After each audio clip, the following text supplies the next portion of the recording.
Good evening, dear listener. You're safe here at Olympus Dreams.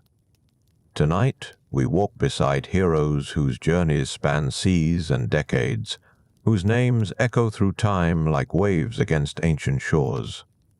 If these tales bring you peace, a quiet like or subscription helps others find their rest too. So settle beneath your blankets, let the world outside fade to nothing, and breathe slowly as we begin. The great war at Troy has ended, and a weary king stands among ruins, watching smoke rise into dawn. The fires had burned through the night, consuming what remained of Troy's proud towers. Now, as pale light spread across the Aegean, the flames had diminished to embers, glowing softly like distant stars fallen to earth.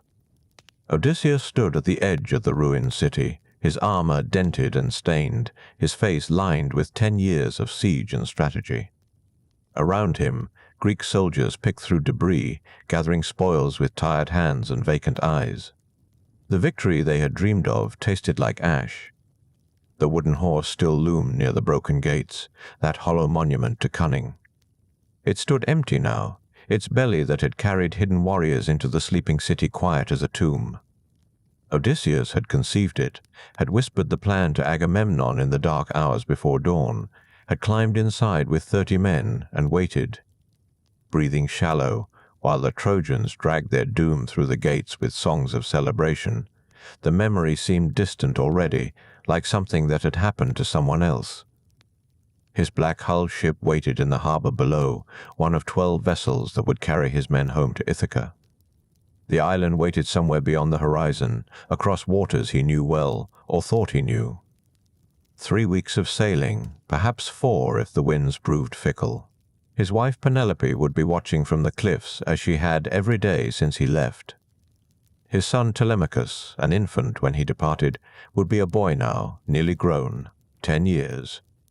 A decade measured in blood and bronze, in endless strategy meetings and sleepless nights. "The men are ready," Lord Eurylochus said, appearing at his shoulder like a ghost. His second in command looked as weary as the dawn itself. "The ships are loaded. We wait only for your word." Odysseus nodded slowly. The wind coming off the sea smelled of salt and distance. Somewhere in the ruins a dog barked, one of the strays that had survived the slaughter, seeking scraps among the dead. The sound was lonelier than silence. "We sail with the morning tide," he said. Down at the harbor, sailors moved with the methodical efficiency of exhausted men completing familiar tasks. Supplies were secured beneath oiled canvas. Ropes were coiled with careful precision. The ships themselves creaked softly, eager to leave this blood-soaked shore and find open water. Bronze-tipped spears stood in racks along the rails, still sharp, still ready, though everyone hoped they would not be needed again. Odysseus descended the path toward the sea, his footsteps raising small clouds of dust that caught the early light. Behind him, Troy continued its slow collapse, walls settling, timbers groaning. The city that had stood for generations would be gone within a year, reclaimed by grass and vine. Nothing remained permanent. Even glory faded. At the water's edge he paused. The waves lapped gently against smooth stones, a sound he had not heard in far too long. During the siege, the sea had seemed like a memory, something that existed beyond the walls and wooden towers, beyond the daily rhythm of combat and council. Now it spread before him, endless and unconcerned with human struggles. "Lord Odysseus," a young sailor called from the nearest ship. "We found this among the Trojan treasures. Thought you might want it for the journey home." The boy held up a wine jar, its clay surface painted with dolphins leaping through stylized waves. Odysseus took it, feeling its weight, its coolness. Someone had made this, had shaped and fired and decorated it with care, had filled it with wine pressed from grapes that grew in Trojan soil. All that craft, all that labor, and now its maker was likely dead. And the jar sailed away to Ithaca. "My thanks," he said quietly. The sun climbed higher, burning off the mist that clung to the water. Other Greek ships were preparing to depart as well. The fleet that had sailed from a dozen kingdoms, united by oath and anger, now breaking apart, each contingent heading for its own home. Agamemnon's vessels would sail for Mycenae. Menelaus would reclaim his Helen and voyage toward Sparta. Diomedes, Ajax, Nestor, all dispersing like seeds on the wind, carrying stories of battles won and friends lost. Odysseus waded into the shallows, feeling the cold water seep through his sandals. His men watched, waiting. He had led them through 10 years of war. They trusted him to lead them home. To the oars, he commanded. "Let's find familiar shores." They pushed off from the beach, the hulls scraping against pebbles before floating free. The rowers took their positions, their backs bent in unison as they pulled against the sea. The rhythm was ancient, steady, the sound of wood through water like a heartbeat, one stroke, then another, carrying them away from Troy's smoking ruins. The wind caught the sail as they cleared the harbor, billowing the canvas with a sound like a giant's breath. Odysseus stood at the stern, one hand on the steering oar, watching the coastline recede. The other ships followed in formation, 12 dark shapes against the glittering morning water, 12 vessels carrying 600 men who dreamed of wives and children, of olive groves and evening fires. The sea was calm, almost gentle. Seabirds wheeled overhead, their cries sharp in the clean air. The sun warmed Odysseus's shoulders, and for a moment, just a moment, he let himself imagine the homecoming, the harbor of Ithaca appearing on the horizon, Penelope running down to the shore, Telemachus at her side. He could almost hear their voices, almost feel solid ground beneath his feet. But far to the north, where sky met water, a line of clouds gathered, dark and heavy with intention. They moved against the prevailing wind, pushed by something other than nature. Odysseus watched them, and a coldness settled in his chest that had nothing to do with sea spray. The gods were watching. They had their own plans, their own grudges. And the journey home, he suspected, would prove longer than any voyage he had yet sailed.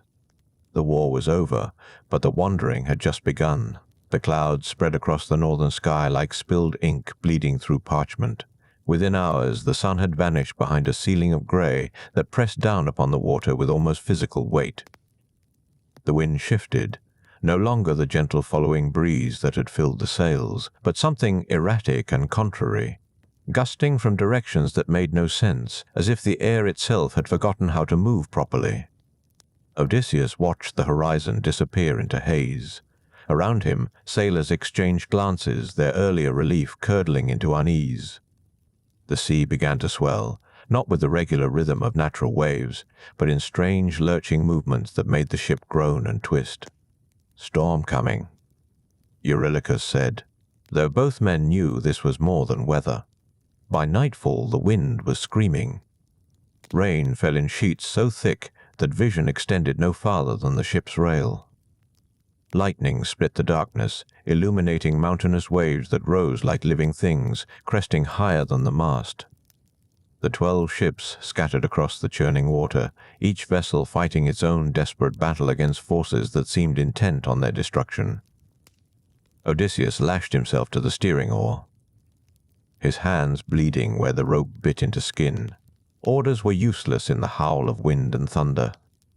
Each man fought simply to remain aboard, to keep the ship from capsizing as it climbed impossible slopes of water and plunged into valleys deep enough to swallow cities. For 3 days the storm raged without pause, without mercy. Men slept in snatches, tied to benches and rails, too exhausted to feel fear anymore. They drank rainwater that ran in rivers across the deck. They ate nothing.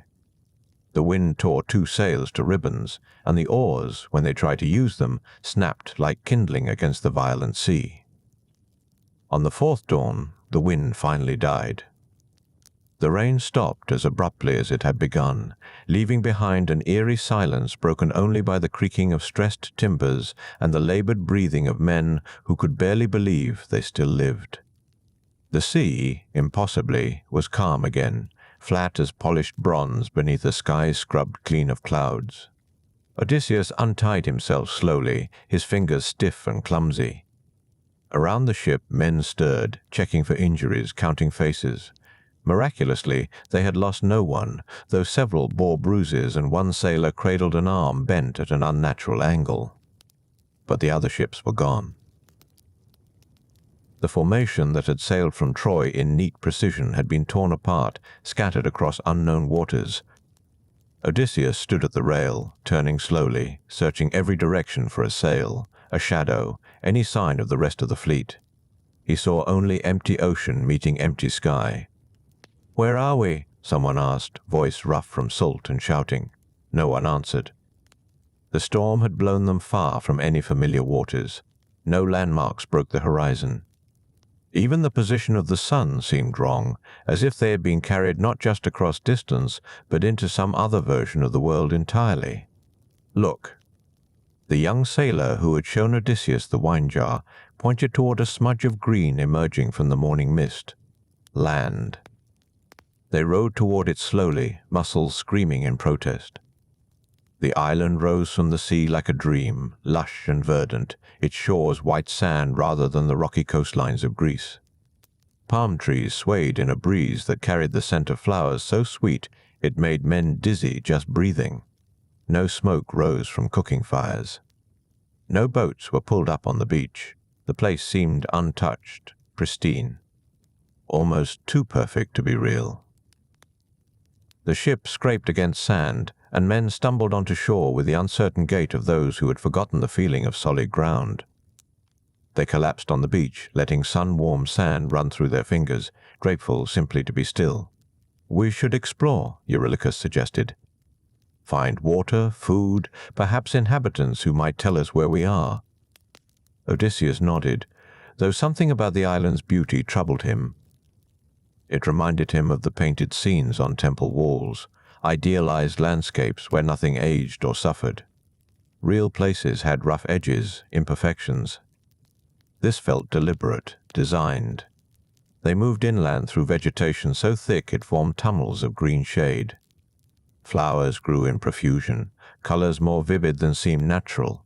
Birds sang from branches overhead, melodies that wound through the air like visible things. And everywhere the sweet scent grew stronger, making thoughts slip and slide like oil on water. In a clearing, they found people, if people they were. Men and women reclined on the soft grass, their eyes half closed, smiles playing across their lips. They wore simple robes and moved with the slow grace of sleepwalkers. None seemed startled by the arrival of armed strangers. Instead, several rose and approached, hands extended in welcome. "Greetings, travelers," a woman said, her voice musical and distant. "You must be weary. Rest with us. Eat." She offered a bowl filled with fruit Odysseus did not recognize. The pieces were golden, translucent, glowing faintly in the dappled shade. They smelled of honey and summer and something else, something that made his mind feel loose and unfocused. Several of his men accepted without hesitation, biting into the fruit with groans of pleasure. The sweetness exploded on their tongues, and their faces went slack with bliss. They sank to the grass, chewing slowly, already reaching for more. "What is this fruit?" Odysseus asked, not touching what was offered to him. "Lotus," the woman replied, as if that explained everything. "It grows here, only here. Those who eat it forget their sorrows. They forget hunger, pain, longing. They forget everything but peace." One of Odysseus's men, a warrior who had fought at Troy with legendary fierceness, now lay on his back watching clouds drift across the sky, tears of contentment running down his temples. He had forgotten his wife's name. He had forgotten he had ever wanted to go home. "Eat!" the woman urged again, pressing the bowl toward Odysseus. "Why carry such heavy burdens when you could set them down forever? Stay with us. The fruit grows year-round. You will never hunger, never thirst, never remember why you thought you needed to be anywhere but here." For a moment, Odysseus was tempted. 10 years of war had carved deep grooves in his soul. The prospect of forgetting, of letting responsibility and memory dissolve like morning mist, pulled at him with almost physical force. How simple it would be to bite into that golden fruit and let everything else fall away. But Penelope's face rose in his mind, clear and sharp. And Telemachus, who would be nearly grown now, who had spent his childhood waiting for a father he barely remembered. And Ithaca itself, the rocky island that was more home than any paradise could ever be. "No," he said quietly. He grabbed the nearest of his men, a young sailor still chewing contentedly, and hauled him to his feet. The boy protested, reaching back toward the fruit with desperate hands, but Odysseus held firm. One by one, he pulled his men away from the lotus eaters and their dangerous peace, dragging them back toward the beach even as they struggled and pleaded. The lotus eaters did not try to stop him. They simply smiled their distant smiles and returned to their endless rest beneath the flowering trees. At the ship, Odysseus ordered the men tied to the benches, ignoring their tears and curses. They begged to return to the island, promising anything for just one more taste.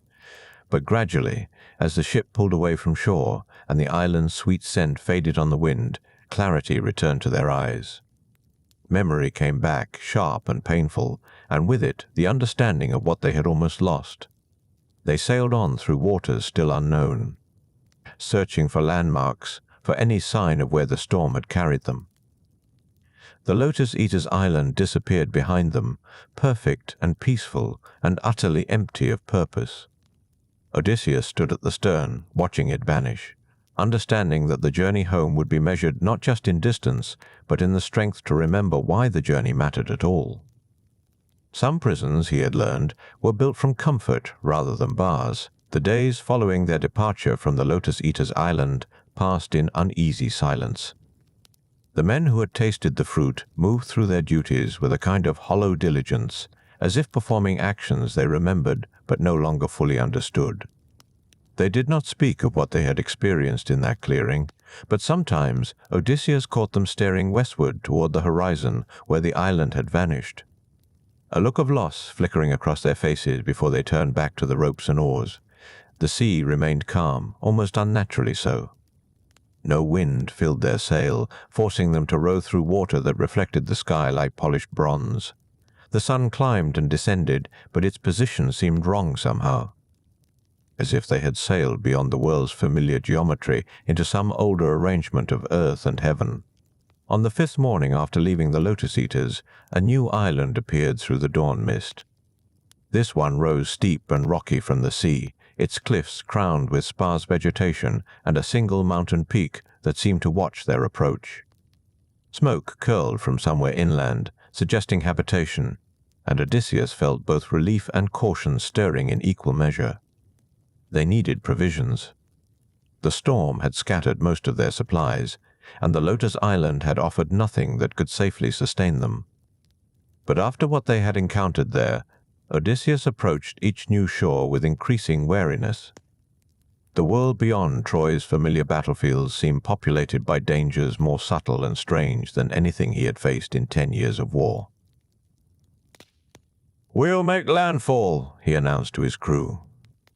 But carefully, a small party only. The rest remained with the ship, ready to sail at my signal. They found a protected cove where the water ran deep enough for anchorage, and Odysseus selected 12 men to accompany him inland. The climb proved steep and arduous, the path winding between rocks that jutted from the earth like broken teeth. Wild goats watched their passage from high ledges, their eyes gleaming gold in the morning light. The source of the smoke revealed itself gradually.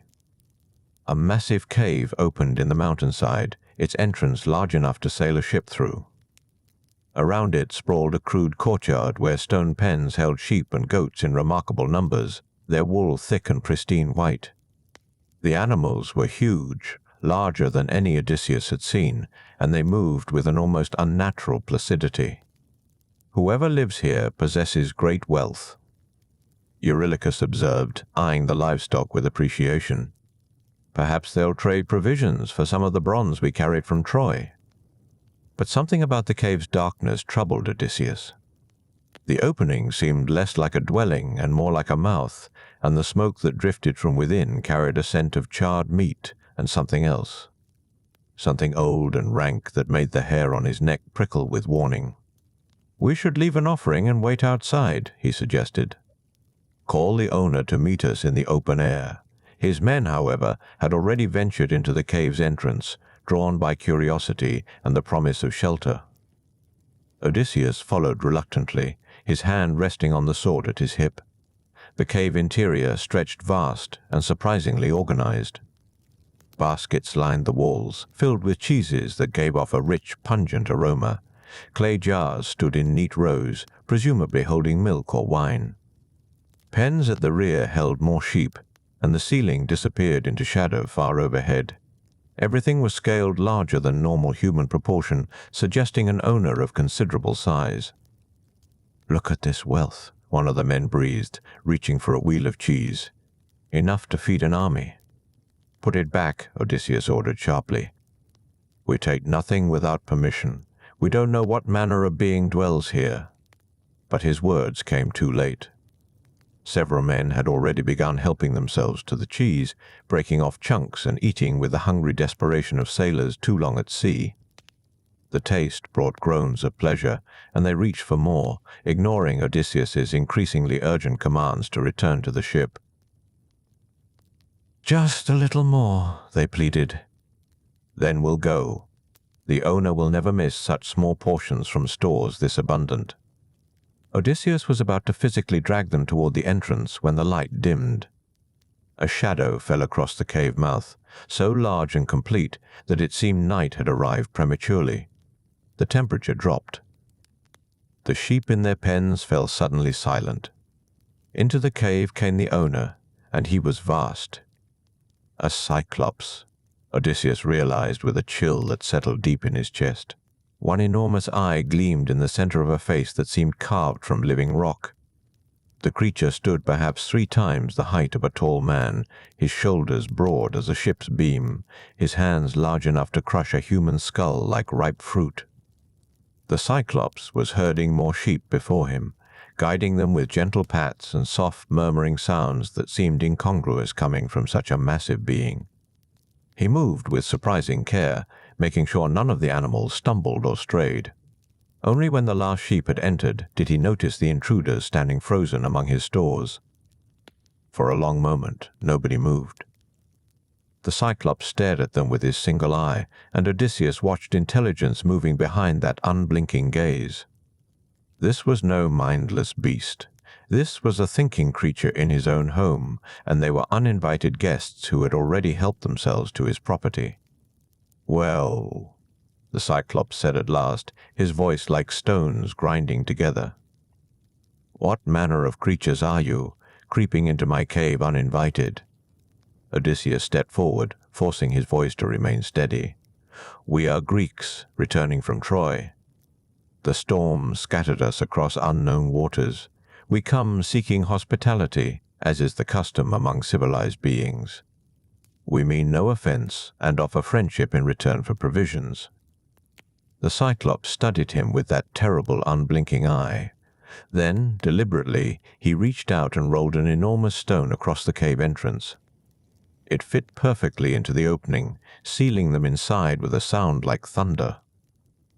The last of the daylight vanished, leaving only the dim glow of the banked fire deeper in the cave. "Greeks," the Cyclops repeated thoughtfully. "I have heard of Greeks. I have heard they believe themselves clever." He moved closer, and Odysseus fought the urge to step back. Running was pointless now. The stone blocking the entrance was far too large for men to move, and the Cyclops stood between them and any other possible exit. "I am Polyphemus," the Cyclops continued, "son of Poseidon, lord of this island, and I care nothing for your customs or your friendship." He reached down with terrifying speed and snatched up 2 of Odysseus's men, 1 in each hand. They screamed, brief and piercing, before he dashed their heads against the cave floor with casual efficiency. The sound echoed wetly in the enclosed space, and then there was only silence.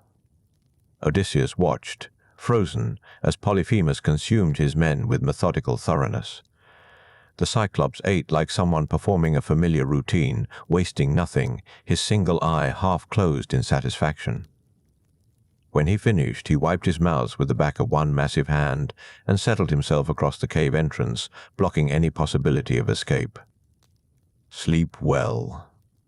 "Greeks," Polyphemus said, closing his eye. "Tomorrow we'll see how many of you remain to tell me more stories about your cleverness." In the darkness, Odysseus's remaining men pressed close together, trembling with terror and grief.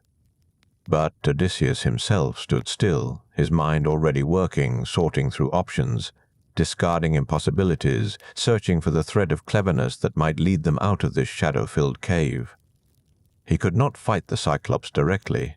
Strength against strength would end only in death. But he had learned at Troy that battles could be won through cunning as easily as through force.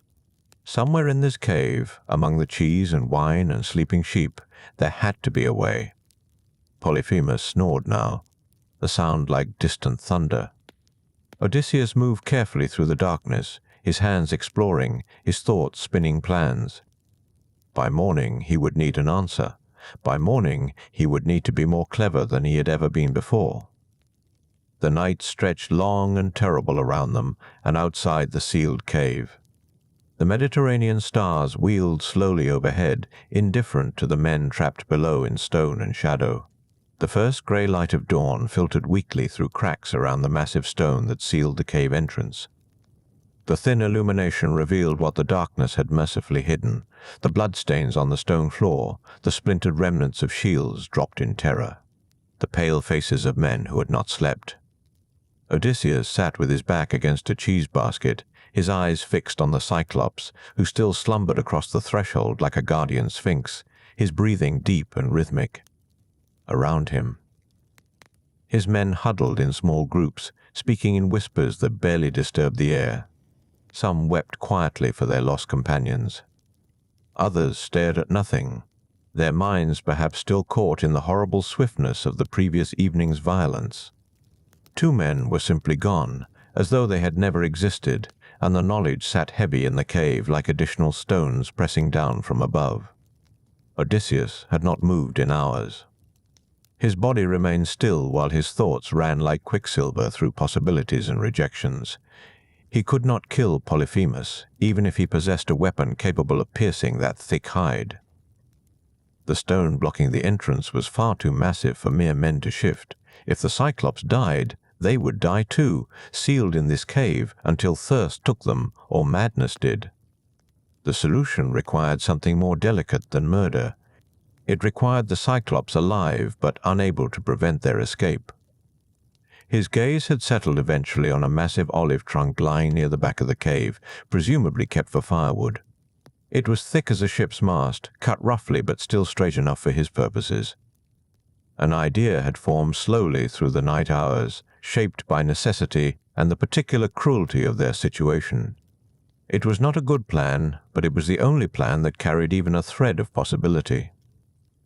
Polyphemus stirred as true dawn arrived outside, his single eye opening to regard the cave interior with sleepy contentment. He stretched, massive joints popping like branches breaking, and then rose to his feet with surprising grace. The sheep in their pens began to bleat, recognizing the sounds of morning routine. The Cyclops moved among his flock with genuine tenderness, checking each animal, murmuring soft sounds in a language that seemed older than Greek. He milked several ewes into wooden buckets, the white streams making gentle patterns in the growing light. Only when he had finished these domestic tasks did he turn his attention back to his captives. "Greeks?" he said pleasantly, as though greeting guests at a symposium. "You're still here." "Good. I was worried you might have left during the night." He reached down and seized 2 more men before anyone could react. The screams were brief. The rest was sickeningly familiar. Odysseus forced himself to watch, to remember, to let the horror fuel his determination rather than paralyze it. The Cyclops ate his breakfast methodically, then rolled the great stone aside, just enough to let his sheep pass through into the morning pasture. As each animal passed, Polyphemus ran his hands over its back, counting, ensuring none were missing. He was careful, Odysseus noted. Attentive. That would matter later. When the last sheep had departed, the Cyclops turned back to regard his remaining prisoners. "I'll return at evening," Polyphemus said. "Try not to disappear." He sealed the cave again and was gone, leaving them in dimness broken only by the banked fire and the thin light around the stone's edges. Immediately, Odysseus stood and moved to the olive trunk. "Help me," he said quietly. His men responded slowly, shock giving way to purpose. Together they dragged the massive piece of wood closer to the fire. Odysseus drew his bronze sword and began to sharpen one end, working with focused intensity while explaining his plan in low, careful tones. They would make a stake, he told them.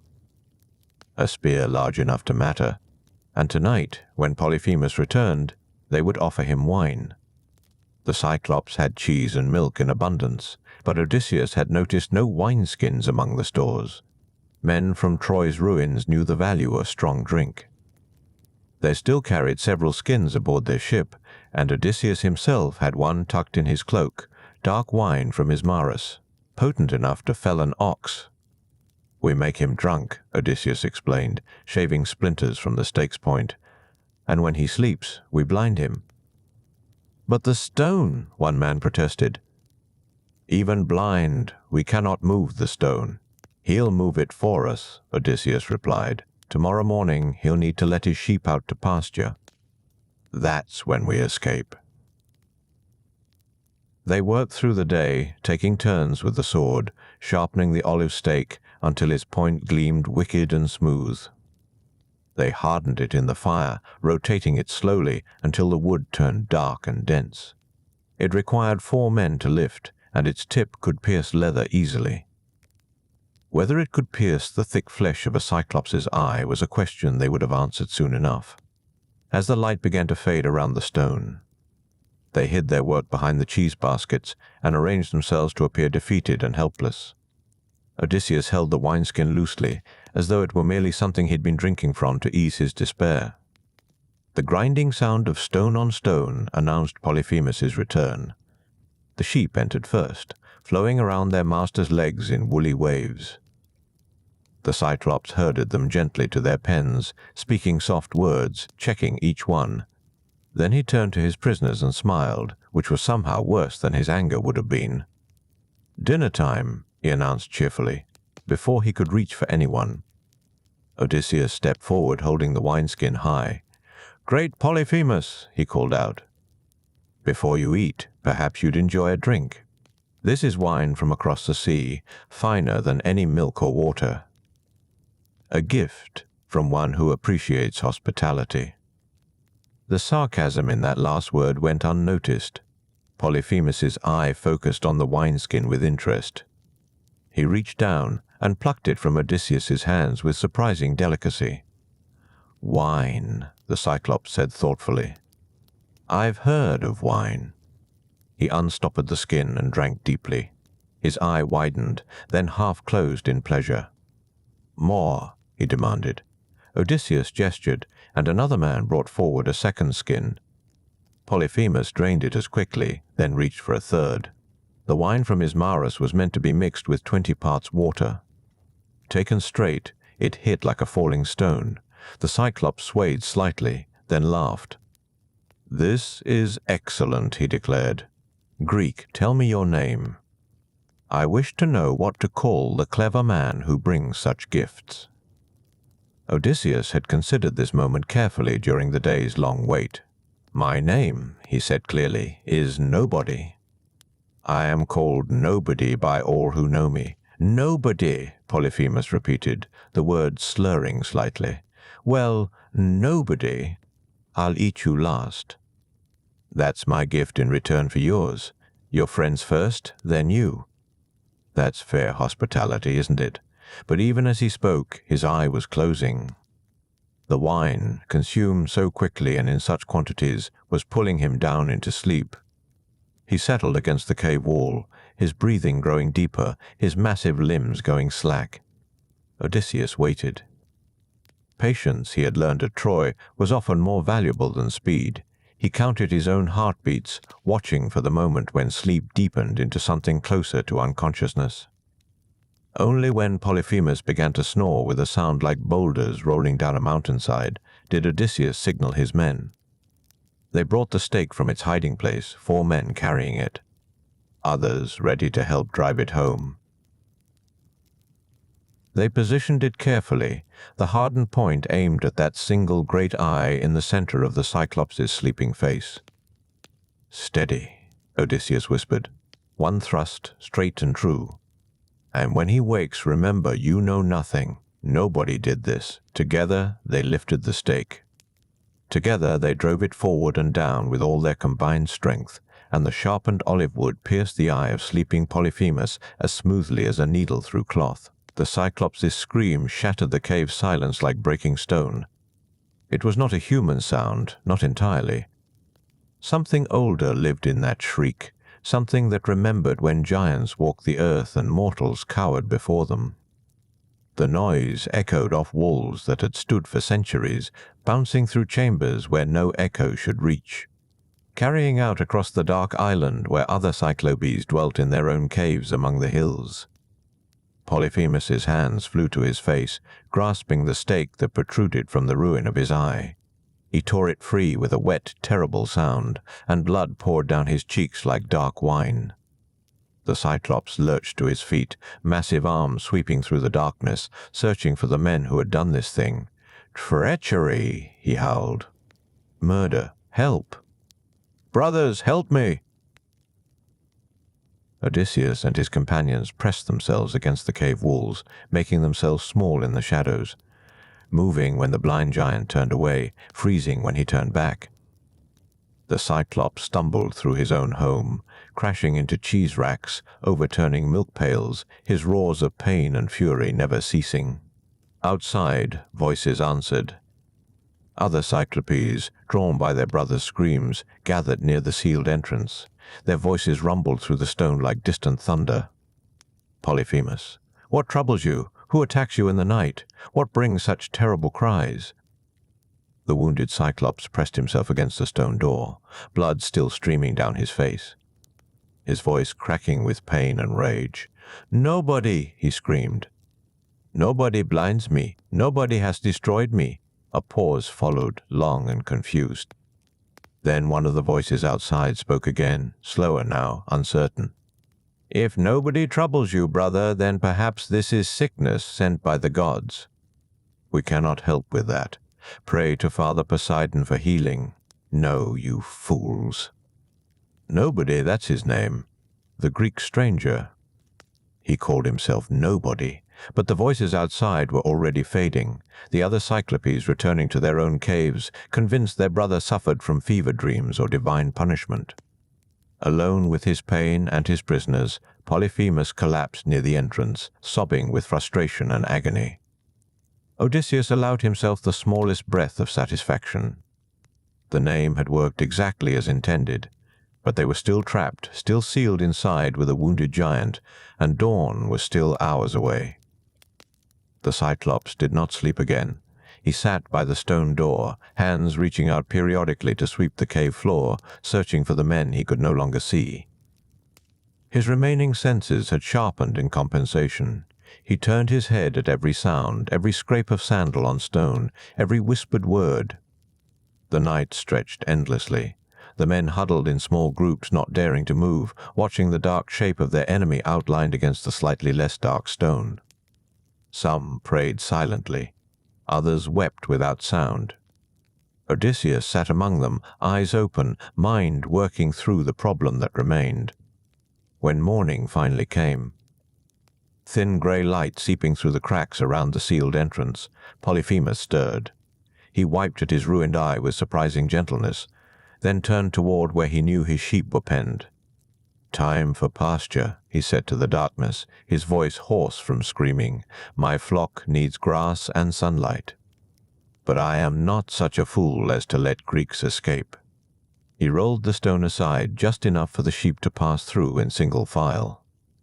Then he positioned himself in the opening, sitting with legs spread to form a barrier, and as each sheep approached, he ran his hands carefully over its back before allowing it to exit.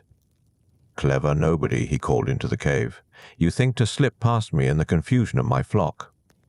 But I am not so easily fooled. I will feel for you.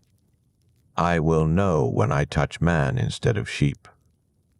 Odysseus watched the Cyclops counting his animals, methodically checking each one. The plan that had been forming through the long night crystallized. He moved quietly through the gloom, gathering his men, whispering instructions that seemed impossible until they began to understand. The sheep were large, bred to giant's proportions. Their fleece was thick and long, hanging nearly to the ground. Polyphemus had been checking their backs, but he had not thought to check beneath. Working quickly while the Cyclops was occupied with the first of his flock, Odysseus and his men began to tie themselves to the undersides of the largest rams. They used the leather strips from their own sandals, winding them through the thick wool, creating crude harnesses that held them suspended beneath the animals' bellies. It was uncomfortable, muscles already aching from tension now stretched further, but it would work. It had to work. Odysseus chose the largest ram for himself, the flock's leader, massive and sure-footed. He wound the leather carefully, testing his weight, pulling himself up until his feet no longer touched ground and his face pressed into the warm wool. One by one, the laden rams approached the exit. Polyphemus ran his hands over their backs, feeling the familiar shape of fleece and bone, finding nothing unusual. He let them pass through, speaking gently to animals he could not eat, creatures who had done nothing to betray him. When Odysseus's ram approached, the Cyclops' hands lingered longer on its back. "My favorite," Polyphemus murmured. "Why do you come last today, old friend? Usually you lead the flock. Does something trouble you? Do you grieve for your master's eye?" The ram stood patiently while the Cyclops stroked its wool. Beneath, Odysseus held his breath, every muscle locked, waiting. If Polyphemus lowered his hands just a little further, if he decided to check more carefully, if the ram shifted and revealed the weight it carried.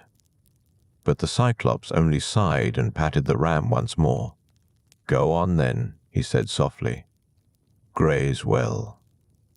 The ram walked forward, hooves clicking on stone, and suddenly there was sunlight.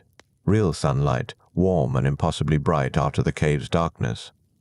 Odysseus waited until they were far from the entrance, hidden by a rise in the land, before dropping from beneath the ram. His men were already there, cutting themselves free, helping each other stand on legs that trembled from strain and relief.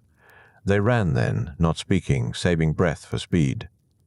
The path down to where they'd beached their ship was steep but familiar. Behind them, Polyphemus remained by his cave, unaware yet that his prisoners had escaped.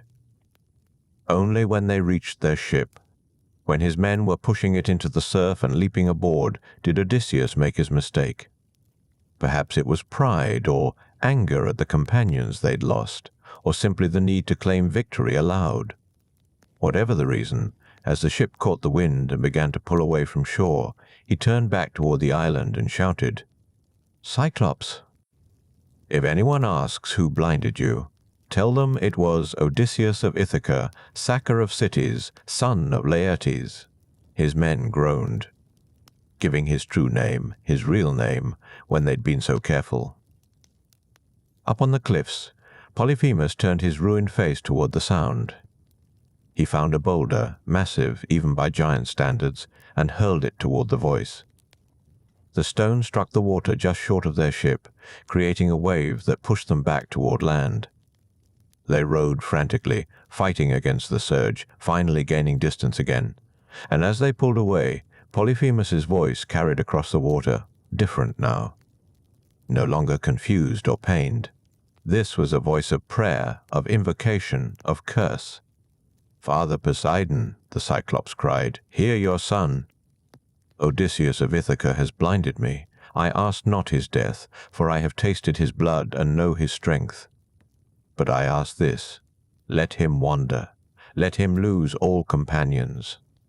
Let him return home late and broken, if he returns at all." The sea seemed to quiet as the prayer ended. Somewhere deep below, something listened. And Odysseus, watching the island shrink behind them, felt the first cold touch of understanding.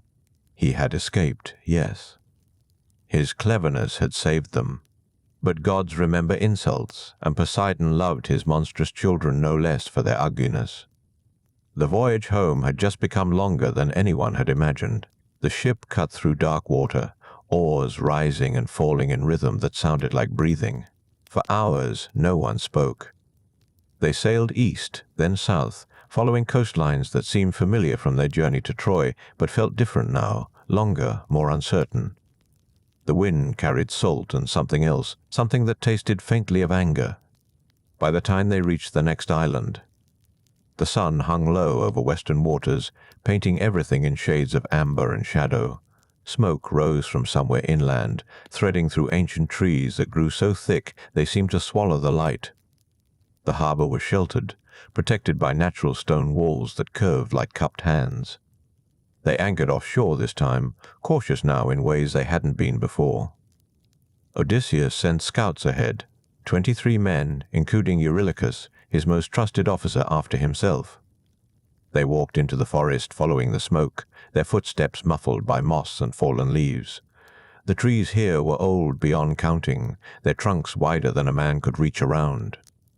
Their branches woven overhead into a canopy that filtered sunlight into green twilight. The scouts found a clearing where a palace stood, though palace seemed too grand a word. It was beautiful but strange, built from pale stone that might have been marble or might have been something older. Grapevines wound around pillars heavy with fruit despite the season.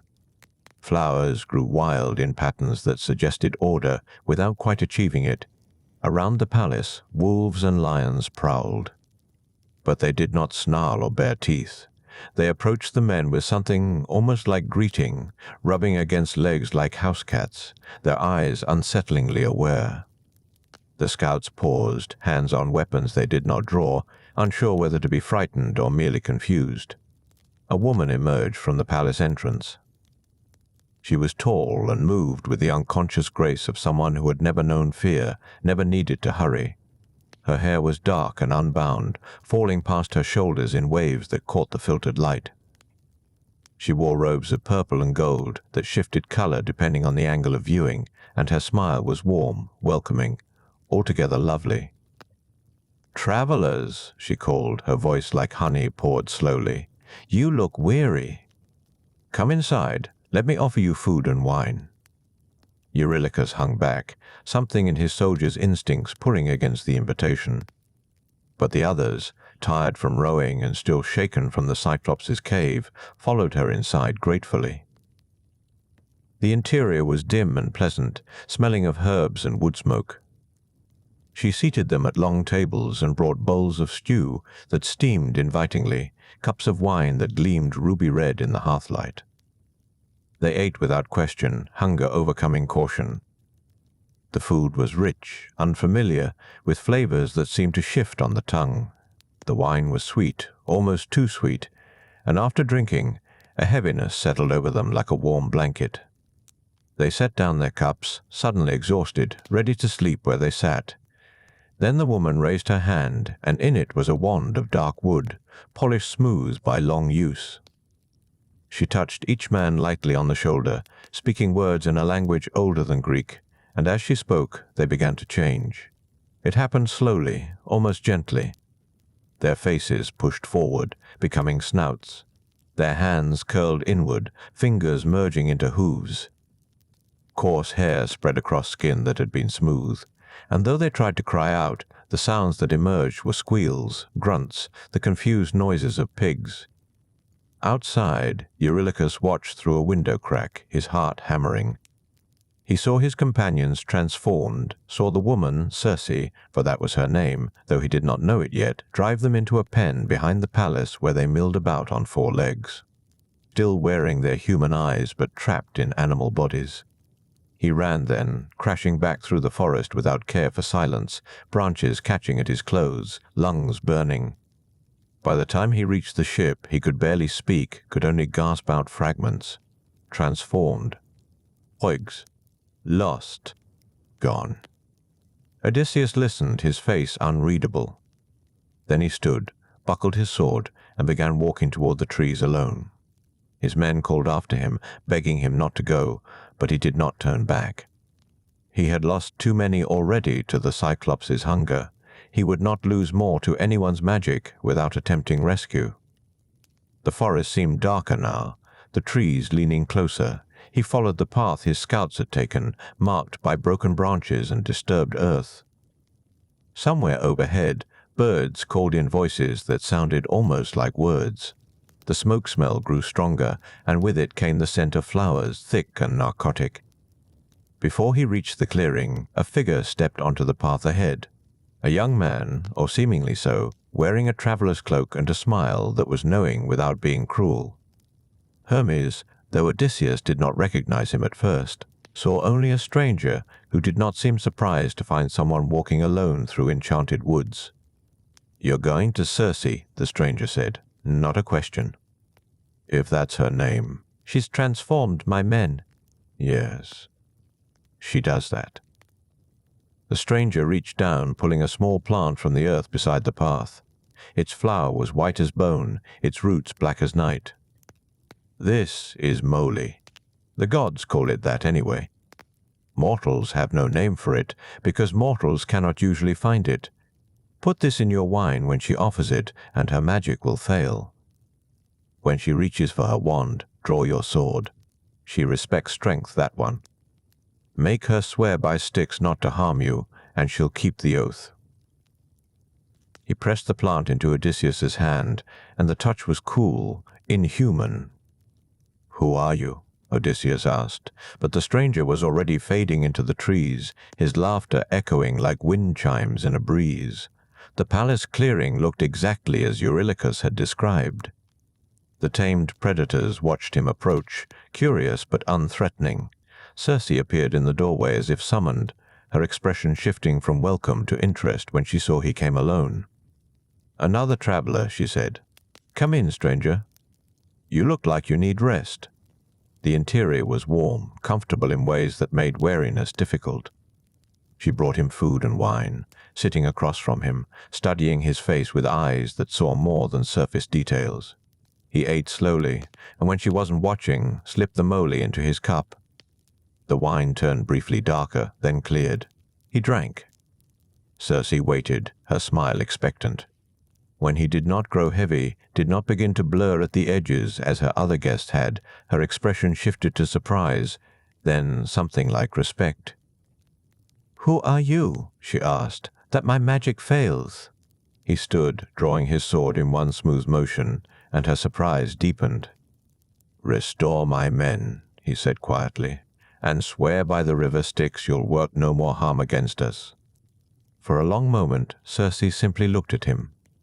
Then, unexpectedly, she laughed, not mockery, but genuine amusement. "You must be Odysseus," she said. "The Wanderer. I was told you might come here." "Very well. I swear by Styx, by dark water that binds even gods, I will harm neither you nor your companions." The air seemed to shiver as the oath took hold. Circe rose, took up her wand, and walked to the pen behind her palace. She touched each pig gently, speaking different words now, and one by one they transformed back into men, looking dazed but whole. Not sure whether to be grateful or ashamed. "You may stay," Circe said, turning back to Odysseus. "Not as prisoners, as guests. Rest here. You look like a man who needs rest more than sailing," and strangely, impossibly, they did stay. Days became weeks, weeks stretched toward months. Circe was not cruel, only powerful and curious about these mortals who had wandered into her domain. She taught them things about herbs, about stars, about the old ways that existed before cities rose and fell. Odysseus found himself talking to her late into evenings, speaking of Troy, of home, of the journey that seemed to stretch endlessly ahead. She listened without judgment, this immortal woman who had seen countless mortals pass through her halls. Gradually, slowly, something shifted between wariness and understanding, between guest and host, between two beings who recognized in each other a kind of fundamental loneliness. The seasons turned. Outside, spring gave way to summer, summer to autumn. The men grew comfortable, almost content.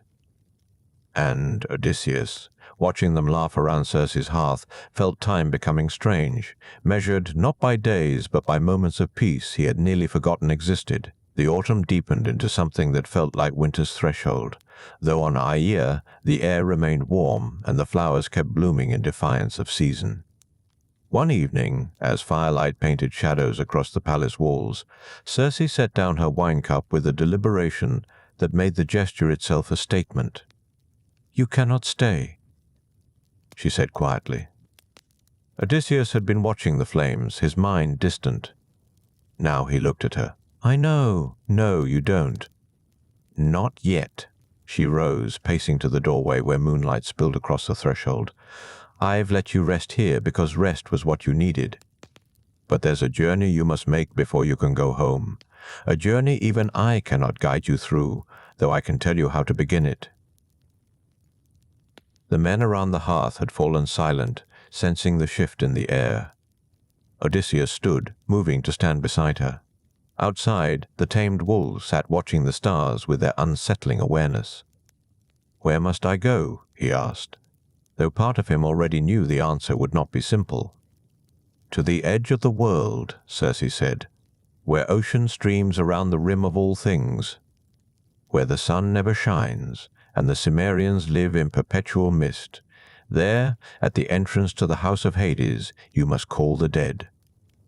The words settled over the room like frost. No one spoke. Even the fire seemed to dim, as if the flames themselves recoiled from such a destination. "Why?" Odysseus's voice was steady, but something cold had taken root in his chest. "Because you need guidance that only the dead can give. The prophet Tiresias dwells among the shades. He alone can tell you the way home, what trials still wait, what price the gods will demand for your return to Ithaca." She turned to face him, and her eyes held something like sorrow. "I can tell you many things, Odysseus. I can teach you the names of herbs and the paths of stars. But I cannot see your fate. The dead see what the living cannot." That night, sleep came reluctantly to the palace.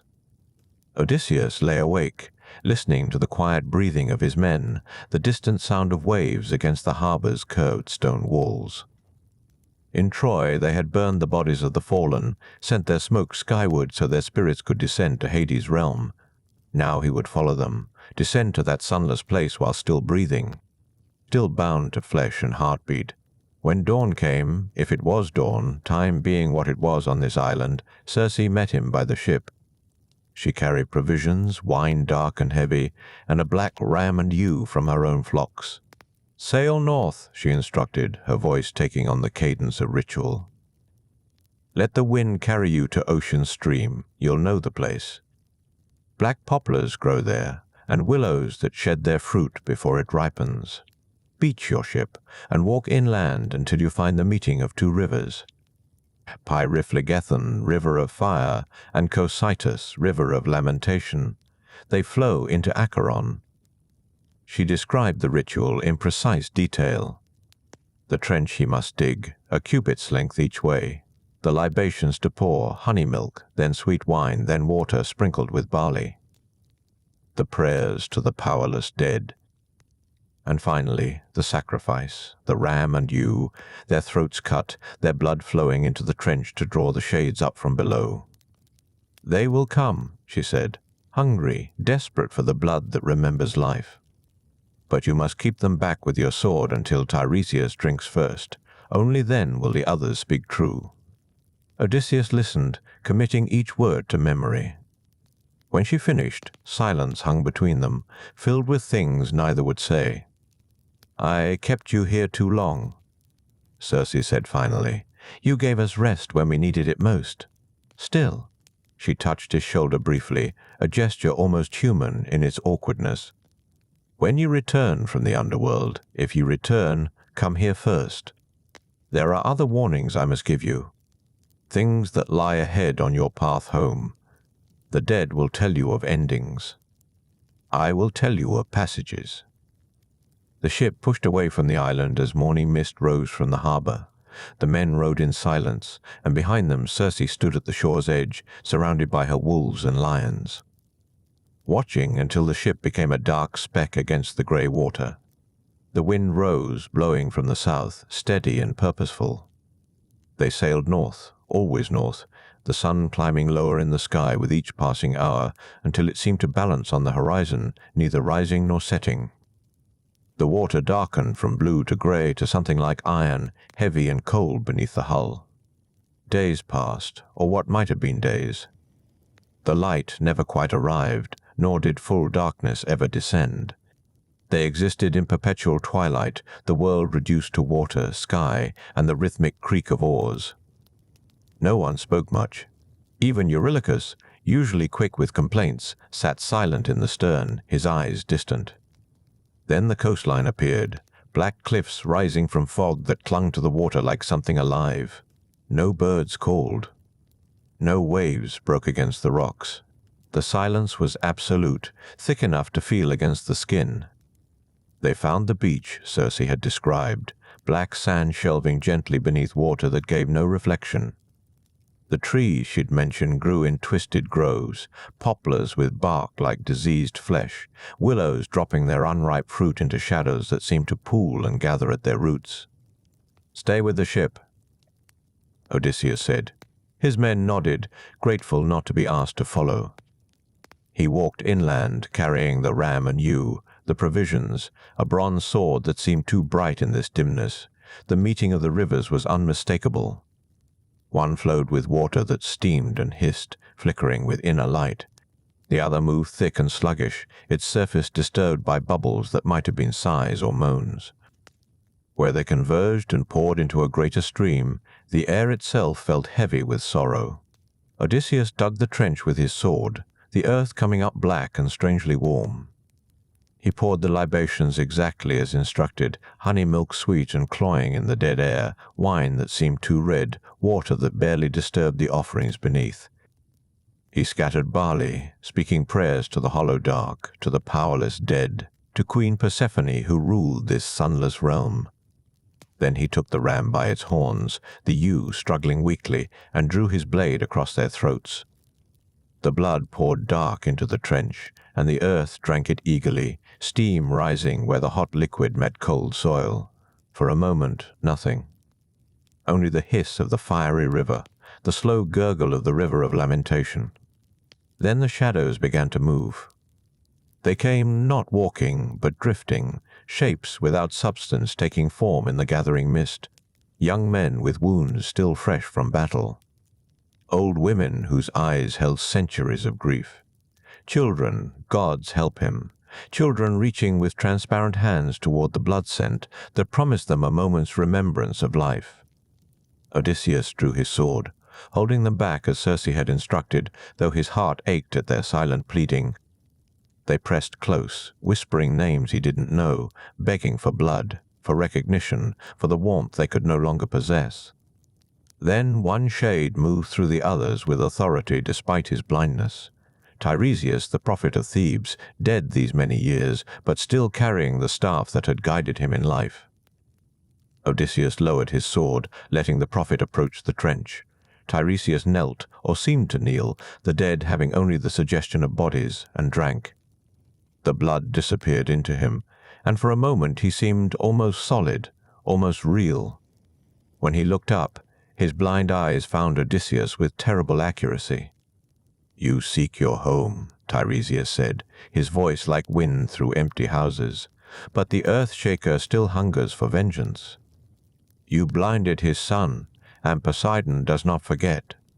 He paused, seeming to look at something beyond the moment, beyond the mist. "You will reach home, but not as you hope. Alone, late, having lost all companions, your house filled with men who devour your wealth and court your wife. But you will reclaim what is yours. You will know peace again, though the road is longer than you can imagine." Odysseus absorbed the words, each one a stone added to the weight already pressing on his shoulders. How do I get there? The nymph will tell you of sirens, of the straits where monsters wait. Listen to her. Then his voice grew softer, sadder. Do not touch the cattle of Helios. Warn your men. Make them swear. But they will not listen, and that will be your last ship, your last crew. After that, you drift alone until mercy finds you. The shade began to fade, the blood's power waning. But before he disappeared entirely, he added, Your mother is here. She waits. Let her drink. Odysseus turned, and his breath caught. Among the pressing shades, one stood apart, her form more distinct than the others, her face unmistakable even in death's diminishment. Anticlea, his mother, who had been alive when he sailed for Troy. 20 years ago, a lifetime ago, he lowered his sword, letting her approach the trench. She drank, and when she looked at him, tears he didn't know the dead could shed traced lines down her transparent cheeks. "My son," she whispered. My son, finally home. Mother. The word broke something in him. How did you die? Was it illness? Old age? Neither. Her voice was soft, infinitely sad. Grief, my boy, grief and waiting. Year after year, no word, no news. I waited until waiting became all I was. And then, one morning, I simply closed my eyes and could not open them again. The guilt crushed him, drove him to his knees. He reached for her, but his hands passed through mist. The dead cannot be embraced, cannot be held, cannot be comforted by the living's touch. The cold realization settled deeper than any ocean. Odysseus had crossed, his mother had died of his absence, and he could not even hold her one last time. He tried again, fingers grasping at her transparent form, but she dissipated and reformed like smoke caught in a draught. "Don't," Anticlea whispered, though her voice held no anger, only the patience of someone beyond such things. "The dead cannot be touched by those still warmed by sunlight. We are memory now, shadows of what was. But I can see you, speak to you. That is more than most are given." "Ithaca," Odysseus said, desperate to speak of anything but his failure. "Tell me of home." "My wife? Does Penelope still wait?" Something like a smile moved across his mother's face, though sadness clung to it. "She waits. Faithful as stone, clever as water. The suitors gather like flies, consuming your wealth, pressing her to choose. But she delays, weaves her father-in-law's shroud by day, and unravels it by night. Years of this, my son. She holds what is yours, but the thread grows thin. And Telemachus? Grown. A man now, though he was a child when you left. He bears your eyes and your restlessness. He searches for news of you, asks every traveler, every passing sailor. He does not know if he guards your kingdom or mourns your memory." She paused, her form flickering. "Your father Laertes has retreated to his farm wearing grief like a cloak. He tends his orchard and speaks to no one." Odysseus felt the weight of 20 years pressing against his chest. "I should never have sailed." "I should have. You did what fate required," Anticlea interrupted gently, "and you will return." Tiresias spoke truth. "But hurry, my son. Those you love grow older with each dawn." Her form was fading now, the blood's power exhausted. He called her name, but she was already receding into the greater shadows, joining the countless masses who drifted in this grey half-light. Then she was gone entirely, and he was alone beside the trench with only his grief for company. But the shades continued to gather. They pressed closer now, emboldened by the scent of blood still soaking into black earth. Odysseus saw faces he recognized, fallen companions from Troy, young men who had stood beside him on blood-soaked sand.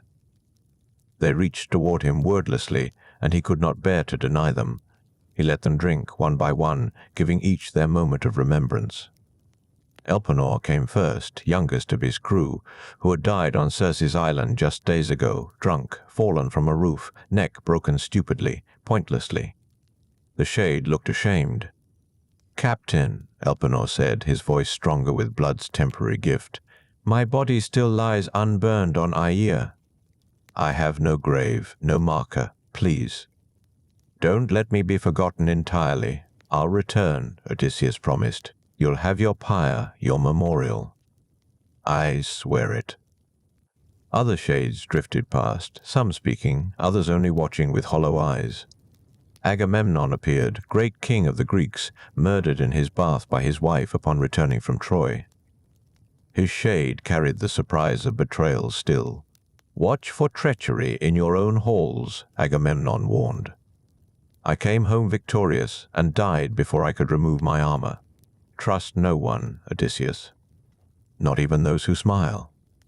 But Odysseus thought of Penelope weaving and unweaving, faithful through 20 years of silence, and knew not all women were Clytemnestra, not all homecomings ended in blood. Achilles came next, greatest warrior of the Greeks, now reduced to shadow despite all his glory. His shade moved with remembered grace, but his eyes held only sorrow. "They told me it was better to die young and glorious than grow old in obscurity," Achilles said bitterly. "Lies, Odysseus. All lies. I would rather be a living slave tending another man's fields than king of all these exhausted dead. Glory is cold comfort in this grey place." "Your son fought bravely," Odysseus offered. "Neoptolemus, I know." "I've seen his shade pass by. Too young, too young." Achilles turned away, already fading. "Go home, Odysseus. Go home while home still exists." Ajax appeared then, massive even in death, but he would not approach the trench. He stood distant, glowering with the same rage that had consumed him in life. Odysseus had won Achilles' armor through clever words, and Ajax had gone mad with jealousy, eventually falling on his own sword. The shade would not speak, would not drink, would not acknowledge his former comrade. He simply turned and walked back into the mist, carrying his resentment into eternity. The parade of dead continued, heroes and cowards, queens and beggars, all reduced to the same whispered substance. Odysseus saw men he had killed, women who had loved them, children caught in war's merciless grinding. Each face another reminder that death was the only democracy, the only true equality the world had ever known. Then came figures from older stories, shades from the time of legends. He glimpsed Minos, great lawgiver, now judging the dead as he had once judged the living. He saw Orion, the hunter, still pursuing ghostly deer through spectral forests. Tantalus stood waist-deep in water that receded when he tried to drink, fruit hanging above his head that withdrew when he reached for it, punished eternally for crimes against the gods. Sisyphus rolled his boulder up a hill that had no summit, the stone inevitably rolling back. Beginning again, again, again. His face showed neither hope nor despair, only the blank acceptance of eternal repetition. Heracles appeared, or rather, his shade appeared. For the hero himself, Circe had explained, now dwelt among the gods on Olympus, but his ghost remained here, powerful even in death, carrying his bow, wearing his lion skin. He recognized Odysseus and nodded with something like kinship. "Fellow sufferer," Heracles said. "I too served, labored, endured impossible tasks. But my trials ended. Yours continue. Remember, patience, friend. Patience and cunning. The gods test those they mean to preserve." His shade dissolved like morning mist, and suddenly Odysseus felt the exhaustion of this place settling into his bones. The air grew heavier, colder. The shadows pressed closer, countless dead with countless sorrows, all wanting his attention, his acknowledgement. His blood. He stood, sheathing his sword, and spoke to the gathering darkness. "I honor you. I remember you, but I must return to the living world. My own death waits, but not yet. Not yet." The shades sighed collectively, a sound like wind through abandoned houses, and began to recede. The mist thickened, obscuring them, until Odysseus stood alone beside the trench where blood had soaked into hungry earth. He walked back through the twisted groves where shadows pooled beneath black-barked trees. The silence followed him, absolute and patient. At the black sand beach his crew waited, their faces grey with fear and relief at his return. "Row," Odysseus commanded softly. Quickly, they pushed the ship from shore, oars cutting through still water, moving away from that place where the living do not belong. Behind them, the black cliffs disappeared into fog. Ahead, the sea gradually lightened from iron to grey, to the familiar blue of the mortal world. Odysseus stood at the stern, watching the underworld fade. He carried new knowledge now, the path ahead, the trials waiting, the lonely ending that followed. But he also carried something else, certainty. He would reach home. He would see Penelope again. Whatever the cost, whatever the road demanded, he would return. The wind picked up, southern and warm, pushing them back toward Aea, where Circe waited with more guidance, more warnings. The sun appeared on the horizon, a sight so beautiful after that grey dimness that several men wept openly. Odysseus stood silent, feeling the warmth on his face, alive in a way he had not fully appreciated before visiting the hopeless dead. His mother's shade had spoken truth. Those he loved grew older with each dawn. But dawn was coming. Always, eventually, dawn was coming. The ship sailed on through brightening water, carrying him away from death and back toward life, toward trials, toward the singing dangers Circe would describe. He had looked upon the face of mortality and found not answers, but necessity. He would go home. The morning light felt almost aggressive after the underworld's dim embrace, each ray of sun pressing against skin that had grown accustomed to shadow. Odysseus squinted against the brightness as Aea rose from the horizon, green and impossibly vivid after the grey realm of shades. The island seemed more alive than before, each leaf distinct, each wave catching light like scattered coins. Circe stood waiting on the white sand shore, her dark hair unbound, her expression knowing. She had expected their return, of course. She always knew. Behind her the palace gleamed, and from somewhere within came the sound of a loom, steady and rhythmic, weaving thread into pattern. "You've seen what awaits all mortals," she said as Odysseus stepped from the ship. "Not a question. You carry the underworld's chill in your eyes." Tiresias spoke. Odysseus replied simply. He gave warnings. "Then you know the path ahead grows narrower." Circe gestured toward the palace. "Come. Your men need rest and warm food. Death's proximity makes the living hungry for life's simple pleasures. And you need to hear what I must tell you about the sirens." The crew dispersed gratefully toward the palace kitchens where bread was baking and wine already poured. Odysseus followed Circe to a terrace overlooking the sea, where 2 cups waited beside a pitcher of dark wine. She poured without ceremony, her movements precise and unhurried. "The journey home requires passing certain thresholds," she began, settling onto a stone bench worn smooth by centuries. "The sirens are the first. You've heard stories, yes?" "Sailors speak of singing," Odysseus said, "beautiful voices that lure ships onto rocks." A crude summary. Circe sipped her wine, gazing toward the horizon. "The sirens don't merely sing prettily. They offer something far more dangerous, knowledge. They claim to know all things that have happened and all that will come. They sing of Troy's every detail, of your wife's current thoughts, of the exact day of your death. Every secret, every truth, every mystery the world contains." Odysseus felt his pulse quicken despite himself. "And men can't resist? No man has ever resisted. Their bones litter the island shore, picked clean by salt and sun. The sirens sit among the remains, patient as stones, waiting for the next ship." She turned to face him directly. "But you're clever, Odysseus, famously so. Here's what you must do." She described the method carefully, beeswax softened in warm hands, packed firmly into each man's ears until no sound penetrated. The crew would row past deaf and safe.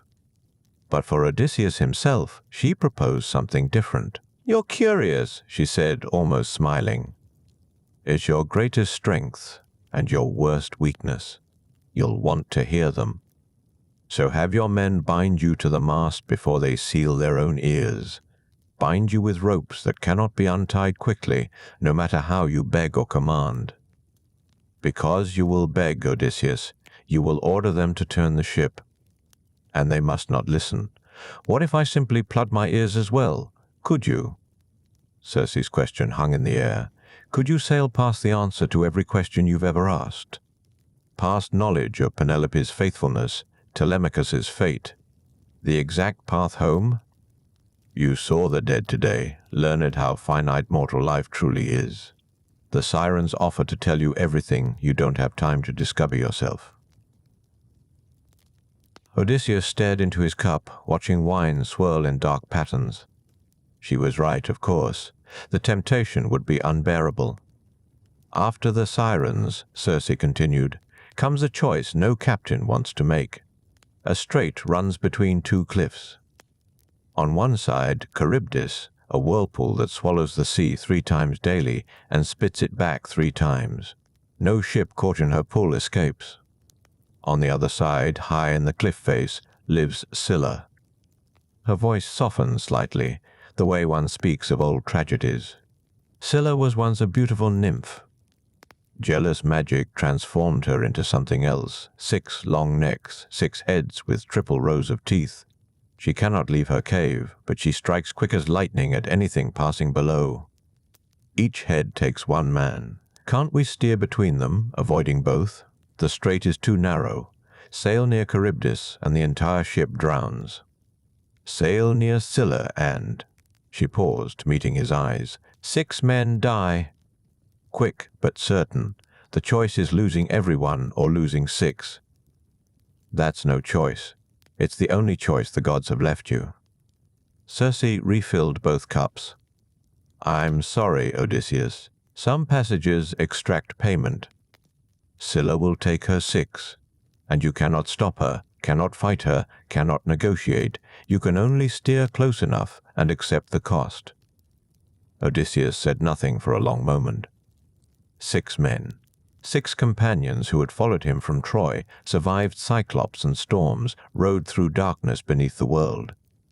He would choose which 6 by choosing how fast to row, which side of the ship sat vulnerable. The mathematics of survival, cold and unarguable. "After Scylla," Circe went on, "you'll reach Thrinacia, an island where Helios, the sun god, keeps sacred cattle. Beautiful beasts, 7 herds, perfect and untouchable.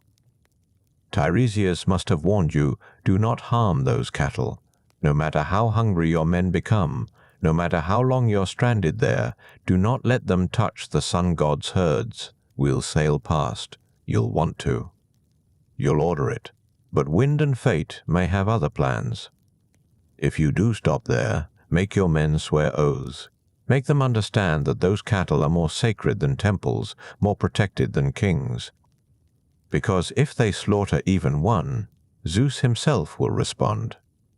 Helios will demand justice, and Zeus always pays his debts to fellow immortals." She stood, moving to the terrace's edge where grapevines grew heavy with fruit. "These are the trials ahead. The sirens, the strait, the sacred cattle. Each one tests something different: wisdom, ruthlessness, discipline. And each one costs something. What happens if we pass them all?" Circe looked back at him, and for a moment something almost like sadness crossed her ageless face.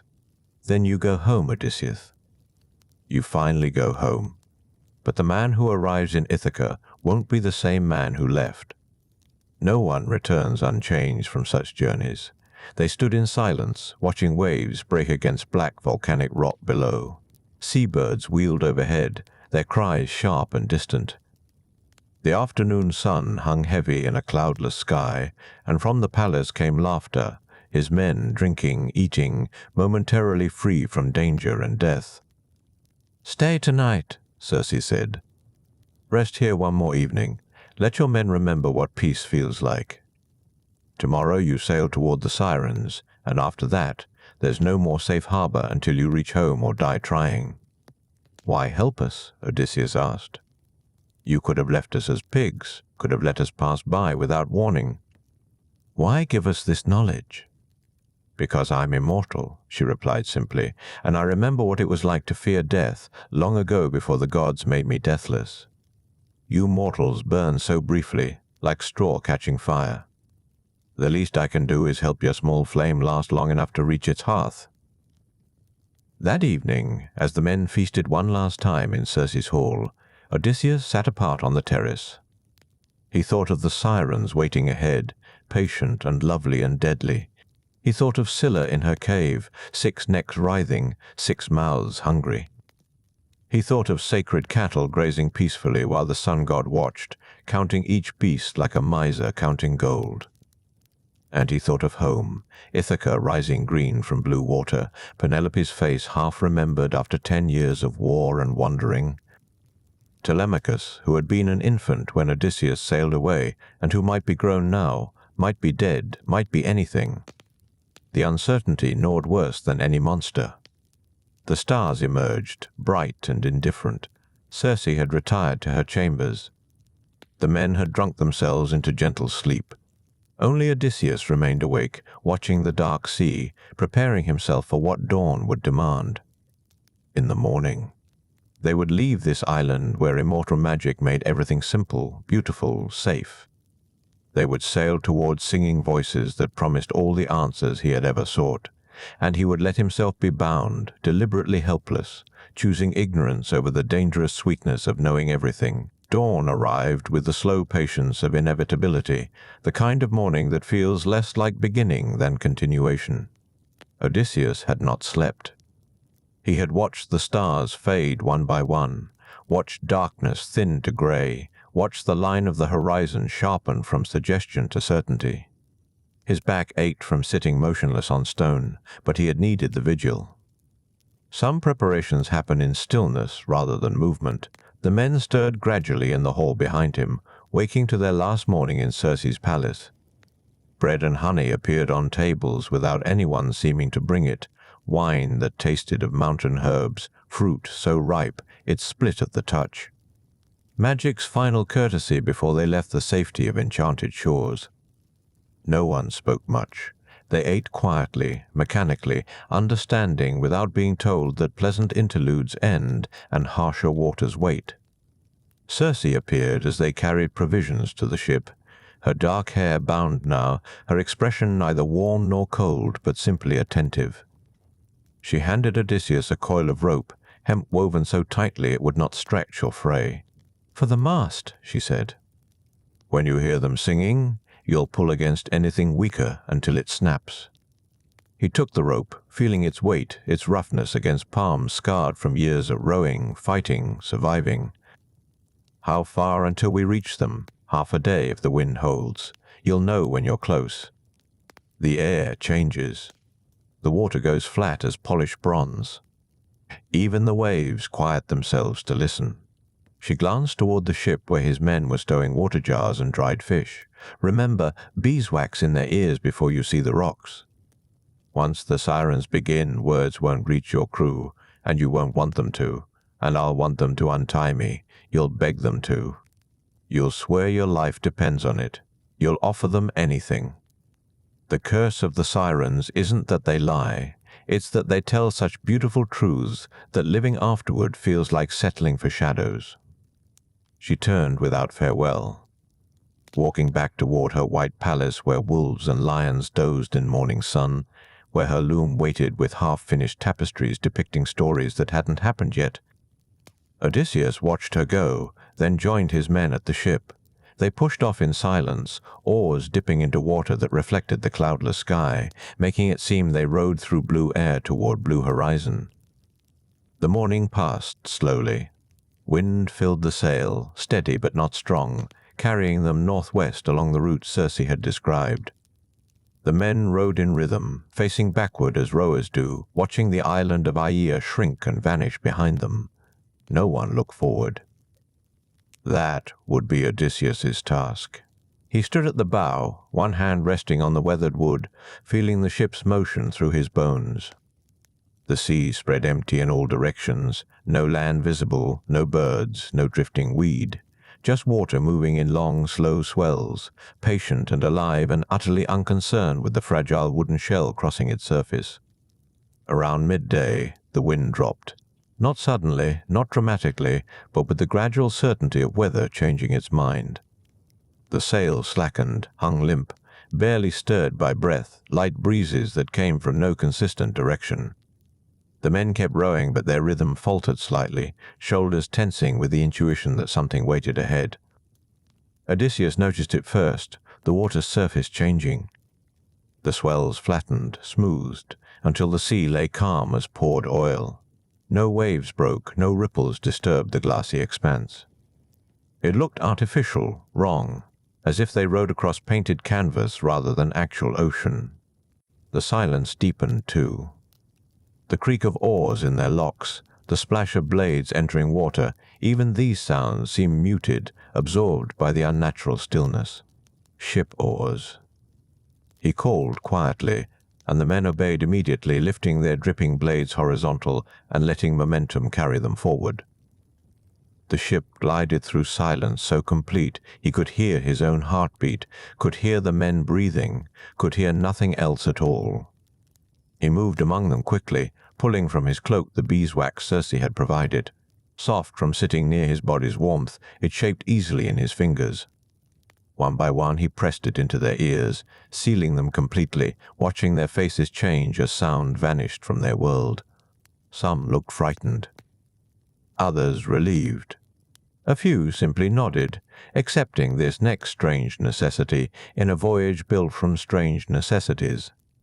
When he had sealed every man, he took the rope Circe had given him and stood at the mast. His hands worked automatically, looping and knotting, binding himself upright with his arms spread and secured. The hemp bit into his wrists, his chest, his waist. He tied the final knot himself, pulling it tight with his teeth, leaving just enough slack to breathe, but not enough to slip free. His men watched, their expressions questioning, but unable to hear any explanation he might offer. He gestured, forward motion, rowing. Do not stop, do not look back. They understood enough. They returned to their positions, grasped their oars, and began pulling again through that impossible calm. The rocks appeared gradually, rising from the flat water like broken teeth. Black stone, porous and sharp, scattered in a rough circle around a small island, no bigger than a palace garden. Nothing grew there. No grass, no scrub, no seabirds roosting in the crevices, just bare rock and the ruins of ships, timbers bleached white by sun and salt, broken hulls wedged between stones. Scattered bones that might have been human or might have been driftwood shaped by time into human semblance. And on the highest rock, 2 figures sat. They were neither young nor old, neither beautiful nor plain. They simply were, as unchangeable as stone, as undeniable as thirst. Their hair moved in a wind. Odysseus couldn't feel. Their mouths opened. The song began. It didn't come from outside. It bloomed inside his skull like memory, like recognition, like understanding something he had always known but forgotten until this exact moment. Their voices, not sweet, not harsh, but perfect, sang of Troy. They sang battles he had fought, described the weight of armor on his shoulders, the smell of blood and bronze. The exact timbre of Achilles' laugh before rage turned him into something more than human. They sang of his cleverness, of the horse, of the city burning. They sang every detail precisely, praising what deserved praise, mourning what deserved mourning, understanding everything with a clarity no living witness had managed. This is what happened, they sang. This is what you did. We saw it all. We remember perfectly. Odysseus felt tears on his face, though he didn't remember starting to weep. His chest ached, not from the rope, but from the recognition that someone finally understood. 10 years of war, and no one truly knew what it had cost, what it had meant. But the sirens knew. They had watched every moment. They could tell him truths about himself that he had never articulated. The song shifted, moved forward. They sang of Penelope, described her face with such perfect detail that Odysseus saw her standing before him, felt her hand in his, heard her voice saying his name. They sang of Telemachus, showed him what his son looked like now, tall, serious, searching for news of a father he barely remembered. They sang of Ithaca, of olive trees and rocky shores and halls that waited empty for their rightful king. "Come," they sang. "Come closer, and we'll tell you everything. We'll show you the past completely, explain the future clearly. We'll answer every question you've carried like stones in your chest. We'll make sense of suffering. We'll give meaning to loss. Come to us. Step onto these rocks where truth lives, where uncertainty ends, where you'll finally understand." Odysseus strained against the ropes. His voice, when it came, surprised him, hoarse, desperate, pleading. Closer, he shouted toward his deaf crew. "Bring us closer to the rocks. I command you. I need to hear them. I need—" The men rowed steadily, faces blank, hearing nothing. Their oars pulled water in perfect rhythm, carrying the ship along a course that would pass the rocks at safe distance. Not close enough. Nowhere near close enough. "Please," Odysseus begged, tears streaming, voice breaking. "Just for a moment. Just let me stand on those rocks and hear the whole song. Then we'll leave. I swear by all the gods we'll leave after. But I can't leave without knowing." The sirens sang on, their voices braiding together, showing him everything. They sang of choices he might have made, paths he might have walked, versions of himself that could have existed if he'd been wiser, braver, different. They sang of the future waiting, Penelope's face when she recognizes him, Telemachus's expression shifting from doubt to joy, the taste of wine in his own halls, the feeling of sleeping in his own bed beside his own wife after 20 years of wandering. "Turn back," he screamed, though he knew they couldn't hear. "Turn the ship around. That's an order. I am your king." But his men rowed on, stone-faced, sealed in their blessing of deafness. The rocks began to fall behind. The siren's song grew fainter, not in volume but in the space between notes, as distance opened like a wound between truth and the man desperate for it.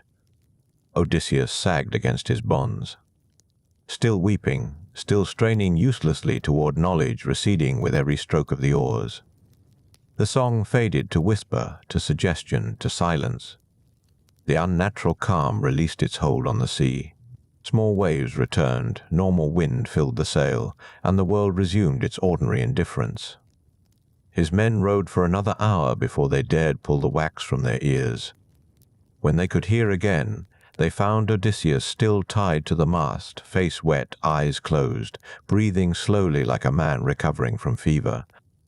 They freed him without speaking, steadying him when the rope's release made him stumble. "What did they sing?" one man finally asked. Voice careful. Odysseus looked at him, then out at the empty horizon where the rocks had vanished. "Everything," he said quietly. "They sang everything true." He didn't elaborate. His men didn't press. They returned to their positions, raised the sail fully, and continued northwest toward the strait Circe had described. Toward Scylla waiting in her cave, toward choices that would cost exactly 6 lives. Behind them, the sirens sat on their rocks and sang to empty water, patient, eternal, ready for the next ship that would surely come. Truth always finds eager listeners. It's forgetting afterward that proves impossible. The strait appeared before them 2 days later, just as Circe had described, a narrow channel of dark water pressed between cliffs that rose like broken teeth on either side. The passage was barely wide enough for the ship to navigate, and the current pulled strangely, as though the sea itself was trying to decide which direction to flow. Odysseus stood at the bow, studying both shores with the careful attention he'd learned during years of staying alive through observation. To the left, the water churned in a massive circular pattern, disturbed by something below. Even from this distance he could see debris caught in the spin, driftwood, kelp, the occasional flash of something that might have been part of a ship's hull. The whirlpool moved with rhythmic certainty, swallowing and releasing, measuring time in gulps and exhalations. To the right, the cliff face rose sheer and dark, pocked with caves that opened like mouths onto the water. Most were small, empty shadows. But one, positioned perhaps 12 feet above the waterline, gaped wider than the others.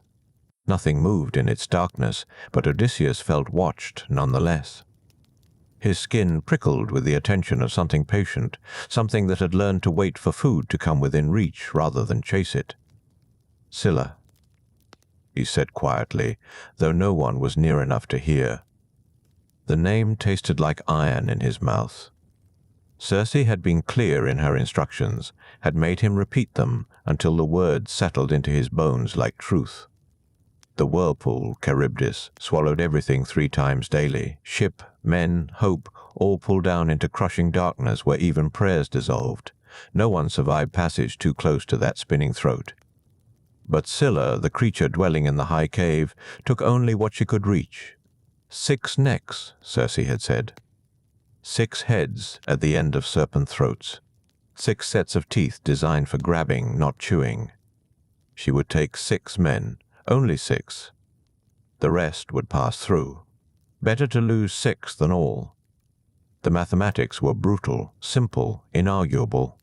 Odysseus hadn't told his men. How could he? How does one announce that sailing past a certain cave means watching 6 companions vanish into darkness, chosen by nothing more than proximity and chance? They trusted him. They rode when he commanded, fought when needed, followed where he led. They deserved honesty. But honesty would have meant panic, mutiny, men throwing themselves into the sea rather than waiting to be selected by a monster's hunger. So he remained silent. He gave commands in steady voice, directing the helmsman to steer closer to the right-hand cliff, away from the churning pull of Charybdis. The men obeyed without question. They'd survived this long by trusting their captain's judgment. Why would today be different?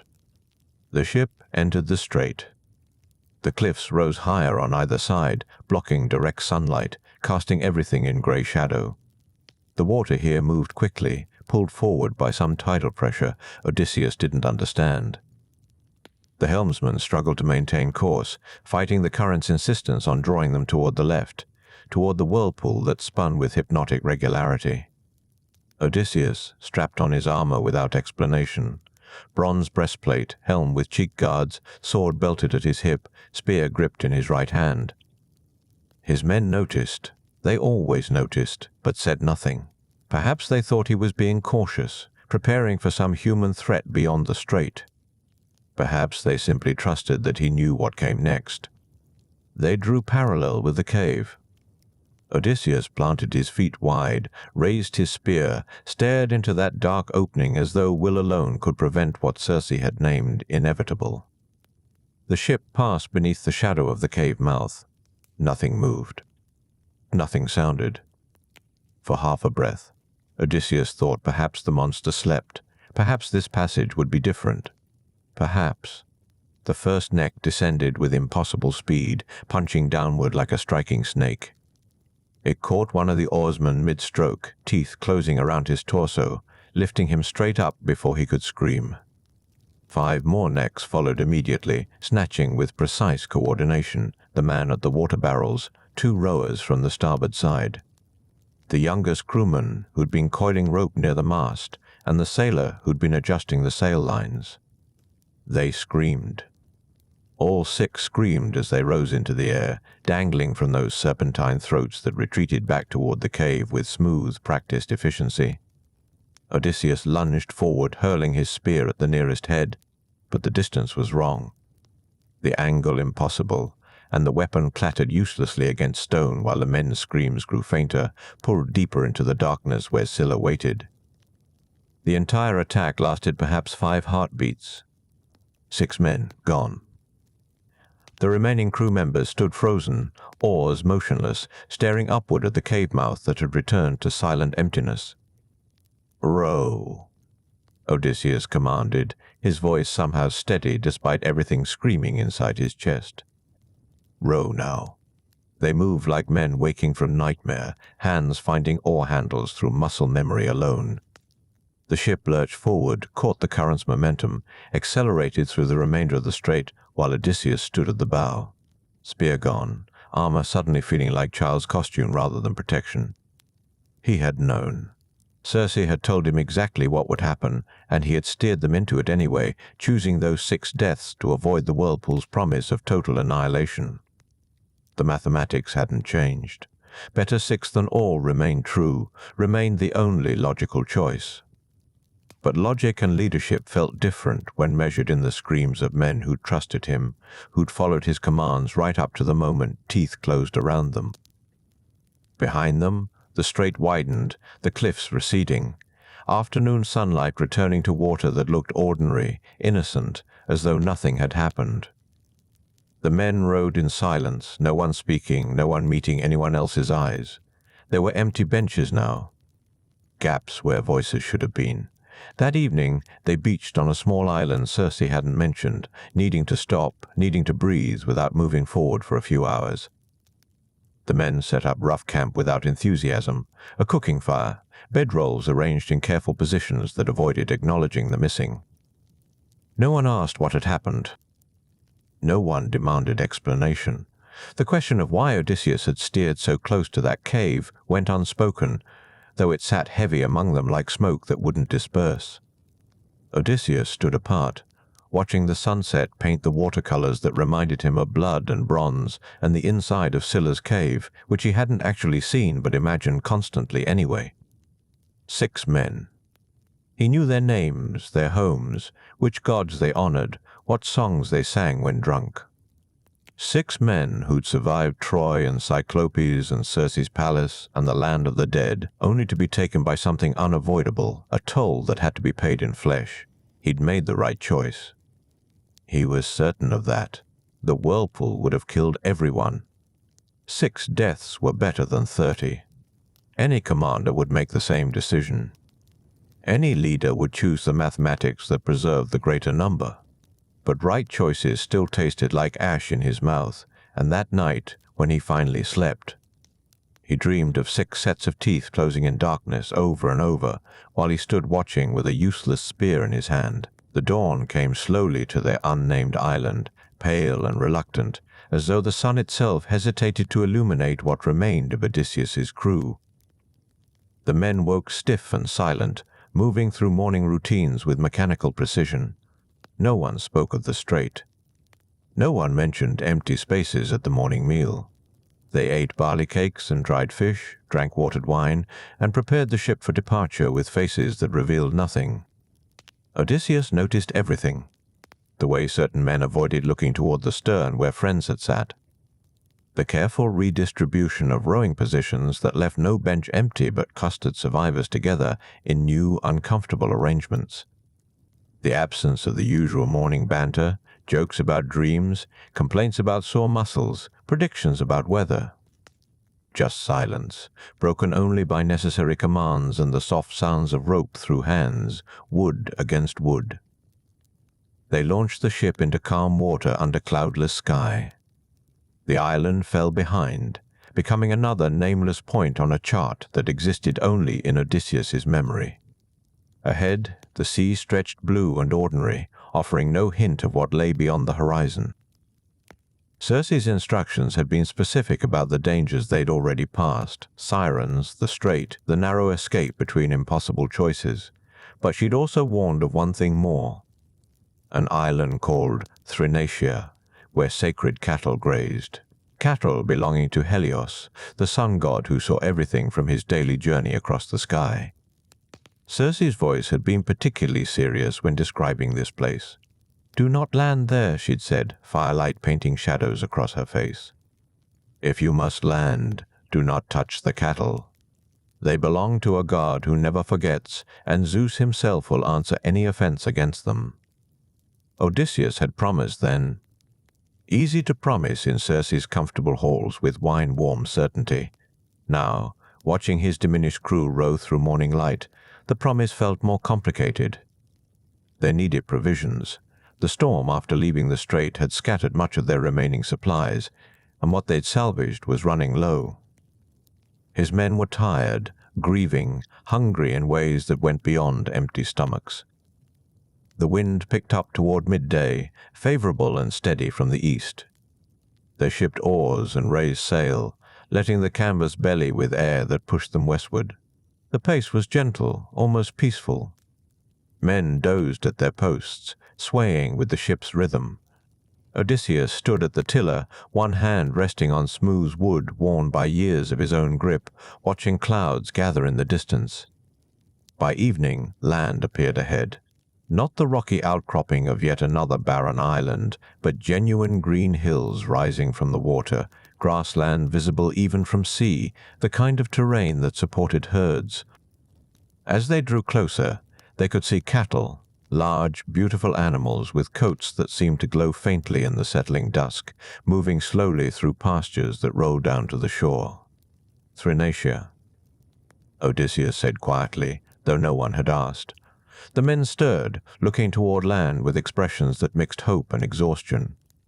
One of them, Eurylochus, the stubborn one who always questioned orders but never quite disobeyed, spoke what others were thinking. We need to land. Provisions are low. The men need rest on solid ground. We sail past, Odysseus said. His voice carried the weight of command, but also something else. Pleading, perhaps. This island is forbidden. The cattle belong to Helios. We cannot risk what? Eurylochus's tone remained respectful, barely. Angering another god? We're already cursed by Poseidon. How much worse can divine anger become? Other men were nodding. Odysseus saw it spreading through them like fire through dry grass, the desire for land, for rest, for something that looked like abundance after weeks of rationed meals and salt-crusted discomfort. He felt the decision slipping away from him even as he tried to hold it. If we land, he said carefully, no one touches the cattle. We take water, we rest one night, we leave at dawn. Swear it. All of you. They swore, hands raised toward darkening sky, voices overlapping in earnest promise. We swear by Zeus. By Athena. By our homes and families. We will not touch the sacred herds. The oaths sounded genuine. Perhaps they even meant them. Odysseus had heard many oaths sworn with absolute sincerity that later dissolved under pressure of hunger or fear or simple human weakness. But what choice did he have? Force them to sail on while they grew weaker, more resentful? Until discipline cracked entirely? Or land with rules clearly stated and hope that divine protection held stronger than empty stomachs? They beached the ship in a sheltered cove as full darkness settled. The cattle had moved away from the shore, grazing higher up the hills, their shapes barely visible in starlight. The men made camp, proper camp, not the desperate, rough assemblage of the previous night. Fire pit dug carefully, bedrolls arranged in orderly rows, sentries posted not because danger threatened, but because routine mattered. Structure mattered, maintaining the forms of civilization even when everything felt like it was crumbling. Odysseus sat apart from the fire's circle, close enough to share its warmth, but separate from the low conversations that gradually resumed among his crew. They were talking again, at least. Quiet voices discussing nothing important, observations about the island, speculation about how much farther to Ithaca. Memories of home that grew more distant with each passing season. The wind shifted during the night. Odysseus woke to its changed direction, felt the pressure drop in his bones before conscious thought identified the warning. By morning, clouds had rolled in thick and heavy, the kind that meant serious weather. The sea beyond their cove had turned gray and restless, whitecaps forming, waves building with each passing hour. We wait, Odysseus announced, watching his men's faces fall. The storm will pass. We stay here, we keep our oaths, we leave when sailing becomes possible. But the storm didn't pass. It intensified. Wind howled across the hills, driving rain horizontally, turning the beach into slick mud and the cove into churning foam. Their provisions, already low, began running out entirely. Days passed, 5, then 10, then more. The barley ran out. The dried fish disappeared. The wine was gone. They had water from a spring and nothing else. The cattle grazed peacefully through the storm, seemingly unbothered by weather that kept humans trapped and starving. At night, lying in the ship's shelter, Odysseus could hear them lowing, long, low sounds that carried strange resonance. As though the animals themselves knew they were sacred, protected, watching the mortals struggle below with bovine indifference. The hunger settled into their bones slowly, not with the sharp urgency of a single missed meal, but with the grinding persistence of days that stretched into weeks. Men grew quieter.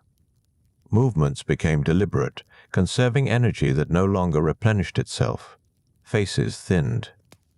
Eyes developed a hollow quality that Odysseus recognized from sieges, from winters when supply lines failed and armies learned what the body could endure before it simply stopped. He watched them carefully. These last companions who had survived Cyclops and witches and the very edge of the world itself, watched them glance toward the hills where the sacred cattle continued their peaceful grazing, oblivious to storm and human suffering. Watched the way their eyes lingered a moment too long before looking away. During the days, he kept them busy, repairing sail seams that didn't need repair, checking hull planks already checked a dozen times, maintaining weapons until bronze gleamed like mirrors. Anything to occupy hands and minds, anything to prevent idle thought from becoming active planning. But he couldn't watch them at night, couldn't prevent the whispered conversations that happened when he finally slept, exhausted by his own vigilance. Couldn't stop Eurylochus from speaking what others were thinking, in voices kept just low enough to avoid waking their captain. "We're going to die here," someone said one night. Not loudly. Just a statement of fact, delivered in a tone beyond desperation, past fear, arriving at simple observation. "Starving on an island full of cattle," another voice added, "while Helios watches from the sky and does nothing." Eurylochus spoke then, his words carrying the dangerous logic of a man who had already made his decision and was now seeking validation. What kind of death is nobler, starving to honor gods who have hunted us across the sea, or dying with full bellies? Having taken what we needed to survive, Odysseus forbade it. This from a younger man. Voice uncertain. "Odysseus isn't starving the same way we are. He eats the same rations, yes, but he carries different burdens. Leadership feeds on something other than barley. We're dying, and he tells us to honor oaths made to gods who have shown us nothing but cruelty." The argument continued.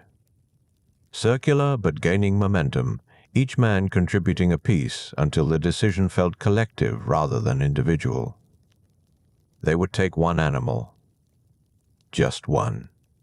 They would offer proper sacrifice, dedicate the best portions to Helios himself. They would explain, they would apologize, they would make it right with ritual and prayer. Surely the sun god would understand necessity. Surely he would recognize that mortal survival sometimes required borrowing from divine abundance. They waited for Odysseus to fall into the deep sleep that came after too many wakeful nights. Then they moved quietly up the hillside, through grass made slick by endless rain, toward the herd that barely stirred at their approach. The cattle were larger up close than they had appeared from below. Their coats didn't just seem to glow faintly, they actually did, a subtle luminescence that had nothing to do with reflected light. Their eyes were dark and knowing, but they didn't flee, didn't show fear. They simply watched the approaching men with calm that felt almost like permission. Eurylochus chose carefully, not the finest animal, which would be too obvious a theft. Not the weakest, which would be insult added to sacrilege. A middle animal, strong and healthy, but unremarkable among its fellows. He spoke a quick prayer before the blade fell, asked forgiveness, promised proper rites, meant every word. The bull died quietly, which somehow made everything worse. No struggle, no bellowing that might wake Odysseus below. Just a soft collapse onto grass that immediately began soaking up divine blood. The other cattle moved away slowly, not panicked but deliberate, like witnesses excusing themselves from a scene they wanted no part of. They butchered the animal there on the hillside, working quickly, dragging meat back to camp before dawn could reveal what they had done. Built up the fire, erected a makeshift altar from stones gathered at the cove's edge, burned the thigh bones wrapped in fat, the traditional offering. Spoke prayers that trembled with hope and dread mixed equally. The meat smelled like nothing they had ever eaten.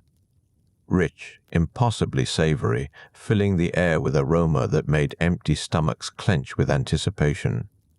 They cooked it slowly, properly, treating it with reverence even as they salivated at the thought of finally eating something substantial.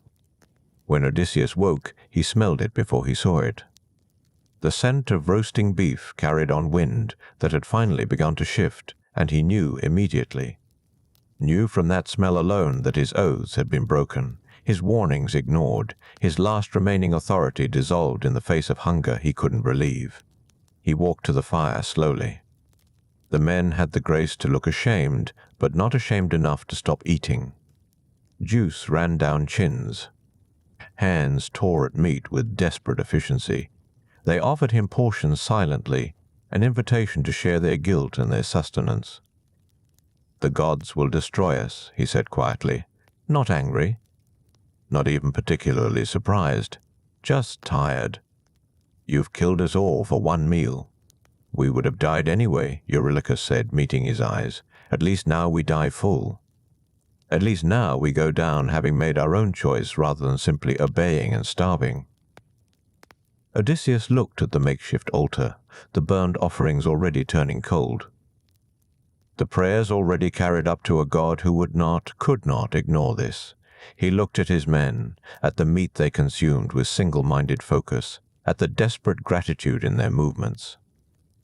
What he felt then wasn't rage. It was something closer to grief. These men had followed him through 10 years of war and 10 years of wandering, had trusted his plans, his cleverness, his promises that eventually they would all return home. And now, here at what might have been the final stretch, hunger had accomplished what monsters and witches had not. Had broken the last bonds of discipline and transformed survival into something that looked like betrayal. The meat continued roasting through the day. Even cooked, it remained wrong. The flesh flowed softly when they turned it on spits.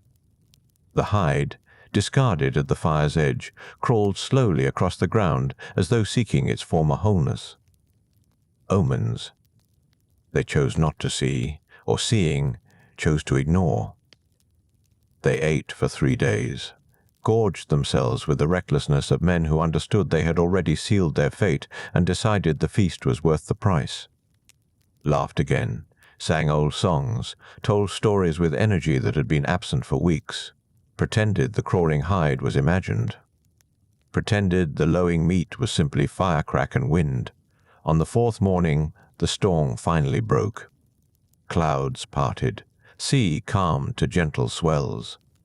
Wind shifted to favorable quarter, everything they had waited for, arriving exactly when it no longer mattered.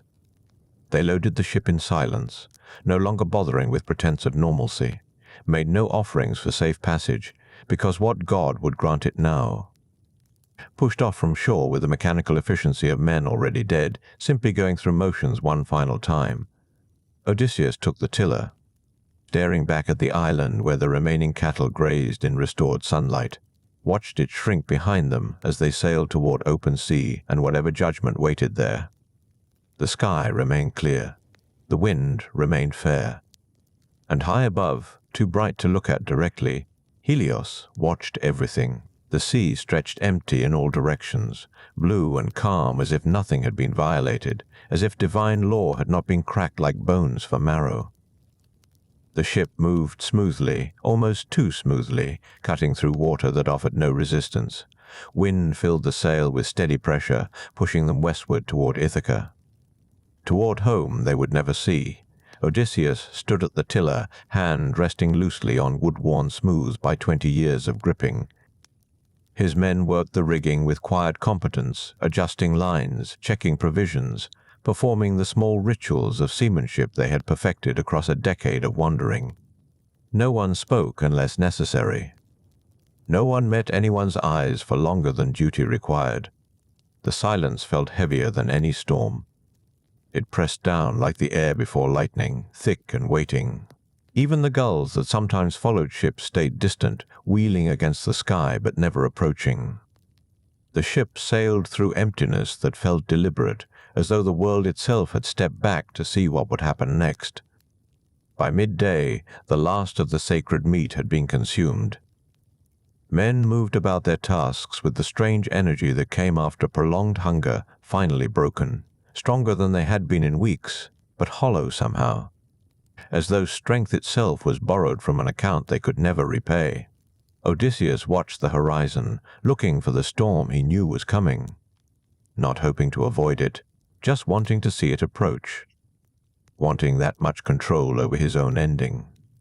But the sky remained clear, painfully bright, with the sun hanging overhead like an accusation. "We're making good time," Eurylochus said quietly, approaching the stern where Odysseus stood. Not apologetic, but not defiant either. Simply stating fact. "We are," Odysseus agreed. "Perhaps the gods. The gods have not forgotten," Odysseus interrupted gently. "They're simply deciding how best to remember."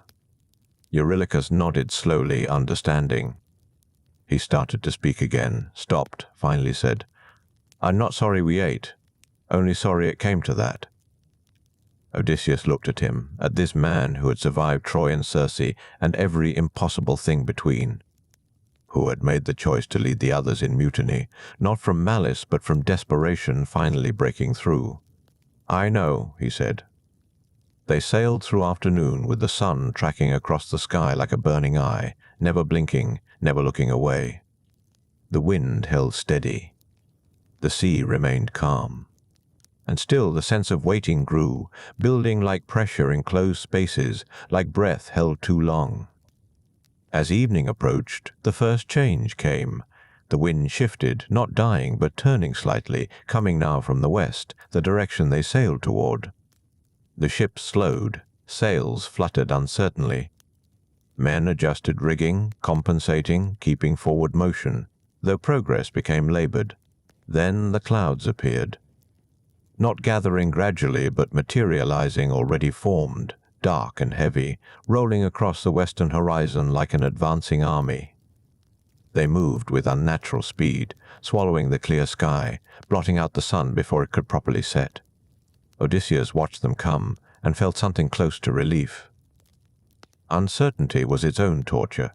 Whatever approached would at least be resolution. He called orders calmly, preparing the ship. Lower the sail. Secure loose items. Tie down anything that could wash overboard. His men moved quickly, efficiently, their faces set with acceptance rather than fear. The storm hit with violence that felt personal. Not random weather, but directed fury. Wind screamed across the deck, whipping spray into blinding sheets. Waves rose impossibly high, no longer water but walls of darkness lifting the ship toward a sky that had turned black as the underworld.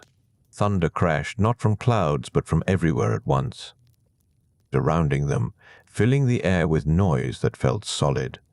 And in that thunder, Odysseus heard something almost like words, almost like judgment being pronounced in a language older than speech. The lightning came next. Not scattered bolts, but focused, deliberate, striking the water around the ship in patterns that seemed to herd them, push them, guide them towards something specific. The men clung to ropes, to masts, to anything stable. Their mouths open in shouts swallowed immediately by wind. Then Zeus himself spoke, and the speaking was a thunderbolt that split the ship from stem to stern. The world became light and noise, and the sensation of falling. Wood exploded into splinters. The mast cracked, toppled, dragging sail and rigging into churning water. Fire bloomed where lightning had struck, burning despite rain, consuming pitch and tar, turning the deck to scattered embers. Odysseus grabbed for something, anything, found only air and water. The ship disintegrated around him, coming apart like a body whose bones had suddenly decided to walk separate directions. He saw men thrown clear, arms windmilling, faces frozen in expressions beyond terror. Saw Eurylochus reach for him, fingers brushing his arm, then vanishing beneath a wave. He surfaced, gasping, salt water burning his throat. Around him, the sea churned with debris and the last struggling movements of drowning men. He called their names, shouting against wind that carried his voice nowhere. Watched them sink one by one, pulled down by armor they couldn't remove, by exhaustion that finally won after years of defiance. The ship's keel floated past, still burning somehow, flames dancing across water-slicked wood. Odysseus grabbed it, pulled himself halfway across, clung with arms that had forgotten how to feel anything but desperate grip. The mast drifted near, trailing ropes. With movements that felt like sleepwalking, he lashed keel and mast together, creating a crude raft from the corpse of his command. All night the storm raged. Waves washing over him, wind tearing at his makeshift platform, lightning illuminating scenes of absolute desolation. He held on. Not from hope, not from any plan. Simply because his hands had not yet learned how to let go. By dawn, the storm had passed. The sea lay flat and grey, exhausted by its own violence. No birds circled. No fish broke the surface. The world felt emptied of everything but water, and a single broken man clinging to broken wood. Odysseus looked around slowly, searching for survivors he knew he wouldn't find. The sea returned his gaze blankly, offering neither answers nor accusations. Just emptiness stretching in all directions, cold and complete. He had sailed from Troy with 12 ships, over 600 men. Now he floated alone, with not even bodies to mourn. The sea had taken everything, swallowed it without trace, erased his command as though it had never existed. 20 years of journey, of struggle, of promises that next time, next island, next day, they would finally reach home, all ending in silence and salt water. The raft drifted. Currents carried him west, then south, moving with purposes he no longer tried to understand. He lay across the keel like a discarded coat, beyond exhaustion, beyond grief, existing in a space where thought dissolved into simple continuation. Breathing. Clinging. Waiting for whatever came next. Days blurred together. Thirst became something solid lodged in his throat. Hunger faded to background whisper. Sun burned his back, his face, his salt-crusted arms. At night, stars wheeled overhead, indifferent and beautiful, mapping paths he could no longer follow. On the 9th day, land appeared. Not gradually growing from horizon, but suddenly there, an island green and impossible, rising from emptiness like a gift or perhaps a final cruelty. The current carried him toward it steadily, inevitably. As though even the sea had decided where this particular story would continue. His raft beached gently on white sand at the edge of a cove where fruit trees grew down to the water and a cave mouth opened like a dark invitation in the cliff face. Odysseus tried to stand, managed only to collapse forward onto sand that felt impossibly soft, impossibly stable after days of endless motion. He lay there breathing, tasting earth instead of salt, feeling the island's stillness like a weight pressing him down into unconsciousness. Somewhere above, footsteps approached through grass. A shadow fell across him. He tried to look up, to speak, to do anything beyond simply lie broken and empty. Then darkness rose like a tide, and he surrendered to it gratefully, releasing everything, letting go at last of consciousness, of will, of the stubborn refusal to stop that had carried him this far. The last thing he heard was a voice, soft and concerned, speaking words he was already too far gone to understand. The hero of Troy washed ashore like driftwood. Like any other thing the sea had finished with, and knew nothing more. The voice belonged to a woman, though that designation seemed inadequate for what Calypso was. Nymph, goddess, something older than either term, she dwelt alone on Ogygia, where waves whispered against cliffs and time moved differently than elsewhere in the world. She had seen ships pass distantly over millennia, watched storms scatter fleets like toys, but rarely did the sea deliver anyone living to her shore. She knelt beside the broken man, noting salt-crusted skin, cracked lips, the shallow rise of ribs with each breath. Not dead, though close enough that the distinction hardly mattered. His hands remained clenched even in unconsciousness, fingers curved as if still gripping something they'd forgotten how to release. Calypso touched his shoulder gently. "You are safe now," she said, knowing he couldn't hear, saying it anyway because words had power even when unheard. She lifted him, surprised by how little he weighed, how easily she carried what had once been a king, a warrior, a man who toppled cities. She brought him to her cave where firelight danced across walls and fresh water pooled in natural basins carved from living rock. For 3 days, Odysseus existed somewhere between sleep and absence. Calypso tended him with quiet efficiency, bringing water to cracked lips, washing salt from wounds, covering him with blankets woven from materials that existed nowhere else in the mortal world. Sometimes he stirred, muttering names she didn't recognize, reaching for things that weren't there. She would place a cool hand on his forehead and he would settle, sinking deeper into whatever darkness held him. On the 4th morning his eyes opened. He stared at the cave ceiling for a long time, watching firelight shift across stone, perhaps wondering if he was dead, if this was the underworld's antechamber. Then his gaze found Calypso sitting nearby with a wooden bowl of fruit and honeycomb, and understanding came slowly like dawn through thick fog. "Where?" he began, then stopped, his voice a rusted gate that had forgotten how to swing properly. "My island," Calypso said simply. "Ogygia. You washed ashore 9 days ago." "Well, 5 days ago now. The first 4 you were elsewhere." She offered the bowl. "You should eat." Odysseus pushed himself upright slowly, each movement revealing new pains, new exhaustions. He accepted a piece of fruit, held it without eating, studying her face with careful attention. 20 years of wandering had taught him to assess strangers quickly, god or mortal, threat or salvation, trick or truth. "My men," he said finally. "Gone," Calypso answered, not unkindly but without false comfort. "You arrived alone. The sea sent only you." He nodded slowly, as if confirming something he'd already known, something he'd understood when the ship split and the storm took everything. He ate mechanically, each swallow an act of will rather than hunger.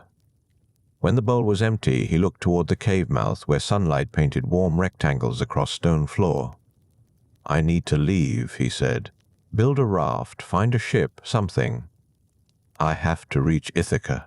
Calypso studied him with eyes that had watched centuries accumulate like dust. "Your raft was driftwood held together by rope and desperation." "Another storm would scatter it instantly. The nearest inhabited land is weeks away by proper vessel, and you have none. Then I'll build one." "With what?" "My island grows fruit and flowers, not shipyards." She leaned forward, voice softening. "Odysseus of Ithaca, I know who you are. The sea whispers stories. You've been wandering 10 years since Troy fell, 20 years since you left home. What waits there now except time's erosion and memories fading?" He met her gaze steadily. "My wife."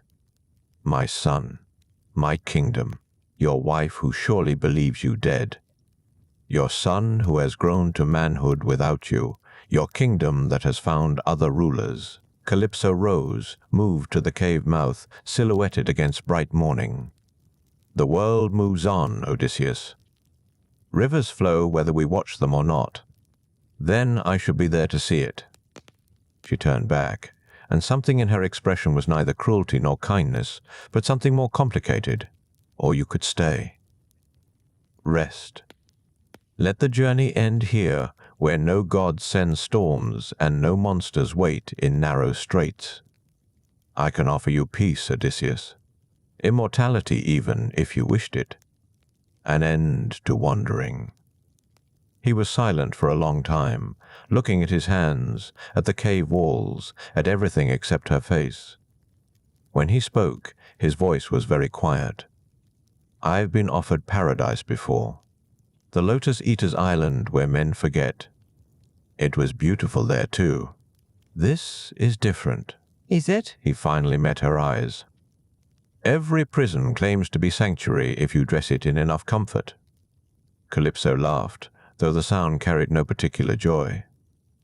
Not a prison. A gift, but you would refuse it. Wouldn't you?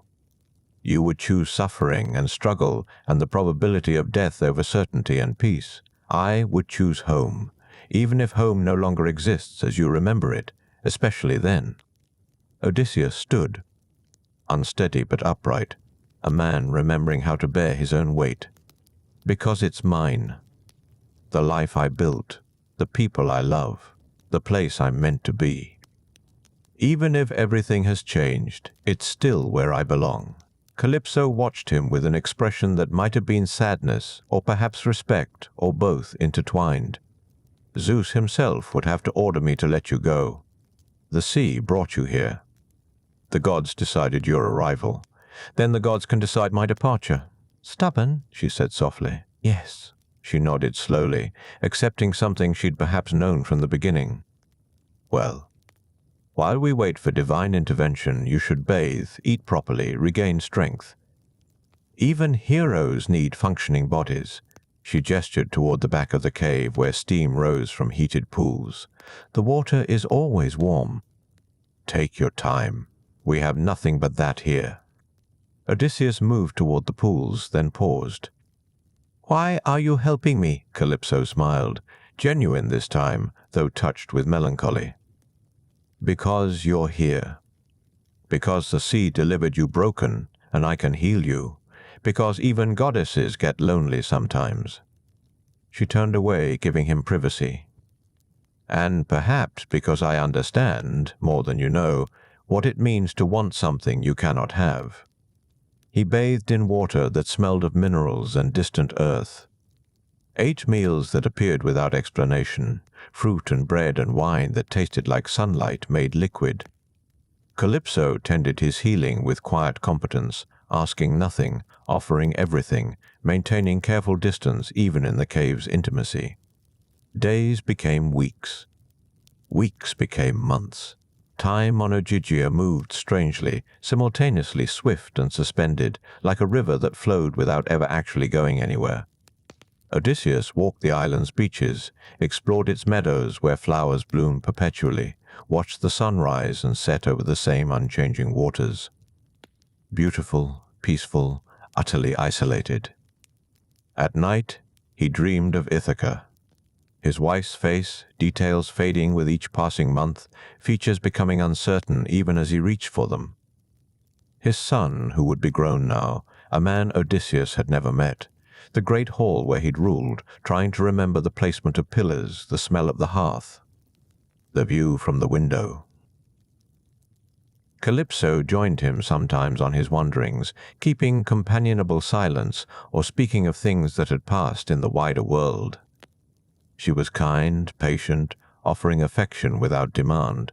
Gradually, Odysseus found himself relaxing, surrendering to the island's timeless rhythm. Not forgetting, but accepting that here, now, he was as safe as he would ever be. One evening, after they'd shared a meal, Calypso spoke carefully. I still could grant you immortality. You could remain here forever, ageless, untouched by the sorrows that wait in the mortal world. Odysseus looked at her for a long moment. I know, he said quietly, and I'm grateful. Truly. But I would still choose mortality. I would still choose home, even knowing you may never reach it, even then. She nodded, unsurprised. 7 years had passed. Perhaps she'd been waiting for his answer to change. Perhaps she'd known it never would. The gods will hear eventually, she said.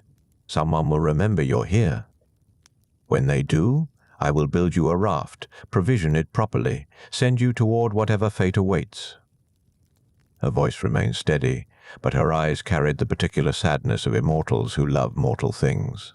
The words hung between them like the last breath before sleep, and after they were spoken, something shifted in the air around Ogygia. Not dramatically, not with thunder or divine proclamation, but quietly, the way seasons change when no one is watching. The island remained beautiful, the cave warm, the meals appeared as they always had. But Odysseus felt the difference in his bones, a stirring after long stillness, the first whisper that even this endless peace must eventually end. On Olympus, where marble gleamed beneath eternal sky, Athena spoke her father's name. She had waited years, patient as the goddess of wisdom must be, but patience has limits even for the immortal. Zeus listened as she reminded him of oaths, of a hero who had honored the gods even when the gods tested him beyond mortal endurance, of promises made before Troy fell that Odysseus would see his home again. These. Who sees all things and remembers when convenient, nodded slowly. He sent Hermes, the messenger, swift-footed and silver-tongued, down to Ogygia with words that carried the weight of divine command. Calypso must release her guest. The hero's wandering must end. Hermes arrived at dawn, landing on the beach where morning light painted the waves gold and rose. He found Calypso standing at the cave's entrance, looking toward the horizon as if she'd known he was coming. Perhaps she had. The gods rarely surprise each other. Zeus sends his greetings, Hermes said, not unkindly. And his command. I know. Her voice carried no bitterness, only the weariness of accepting what cannot be changed. How long do I have? He should sail when the raft is ready. The winds will be favorable for once. Poseidon's anger has cooled, or at least been redirected. Hermes smiled slightly. Even gods eventually grow tired of grudges. Calypso nodded. Inside the cave, Odysseus still slept, unaware that freedom had finally arrived. She watched him through the morning as he woke, ate, moved through the routines that had become his rhythm. She waited until afternoon, until the light turned soft and golden before she spoke. "The gods have decided," she said simply. "You're free to leave." Odysseus stood very still. For a moment he seemed unable to process the words, as if 7 years of hearing not yet had made now impossible to comprehend. "When?" "Whenever you wish. I'll help you build a raft. Sturdy enough for the journey. I'll provision it with water, wine, food that won't spoil. The stars will guide you if you remember how to read them." "I remember." His voice was rough. "I remember everything." They worked together over the next days, Calypso conjuring tools from air and intention, Odysseus selecting driftwood and binding it with rope that appeared. As everything did on Ogygia, without clear origin. The raft took shape on the beach, simple but seaworthy, large enough for one man and his meager supplies. Calypso moved around him as they worked, her hands steady, her expression calm. But Odysseus noticed how she lingered near him sometimes, how her fingers brushed his shoulder as she passed, small touches storing up memory against the absence to come. He said nothing. What words existed for this? Thank you seemed insufficient. Goodbye felt brutal. On the final evening, the raft complete and waiting, they shared one last meal in the cave where firelight danced across familiar stone. Calypso poured wine that tasted of summers long ago and sunsets yet to come. They ate in comfortable silence, two beings who had learned each other's rhythms across 7 slow years. "Will you forget me?" Calypso asked finally, her voice very soft. Odysseus met her eyes. "No, never. You saved me when I was broken. You asked for nothing. You gave everything. How could I forget that? And yet you leave. And yet I leave." He reached across the space between them, took her hand gently. "Not because you weren't enough. Because I made promises 20 years ago. Because somewhere in Ithaca, if the gods are kind, my wife still waits. My son still lives. My home still stands. I have to find out. Even if finding out breaks you worse than the shipwreck did, even then. Calypso smiled, sad and genuine. I knew. From the first moment you woke and said your son's name before your own, I knew you would choose this. But I had to offer. Had to try. She squeezed his hand once, then released it. Sleep well tonight. Tomorrow you sail at dawn. I'll wake you when the light is right. That night, Odysseus lay on the soft bedding that had cradled him through countless dreams of home. He didn't sleep immediately.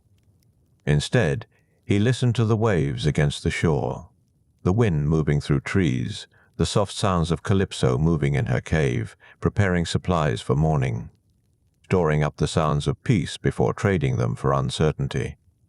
When sleep finally came, he dreamed not of Ithaca, but of this island, this cave, this strange mercy.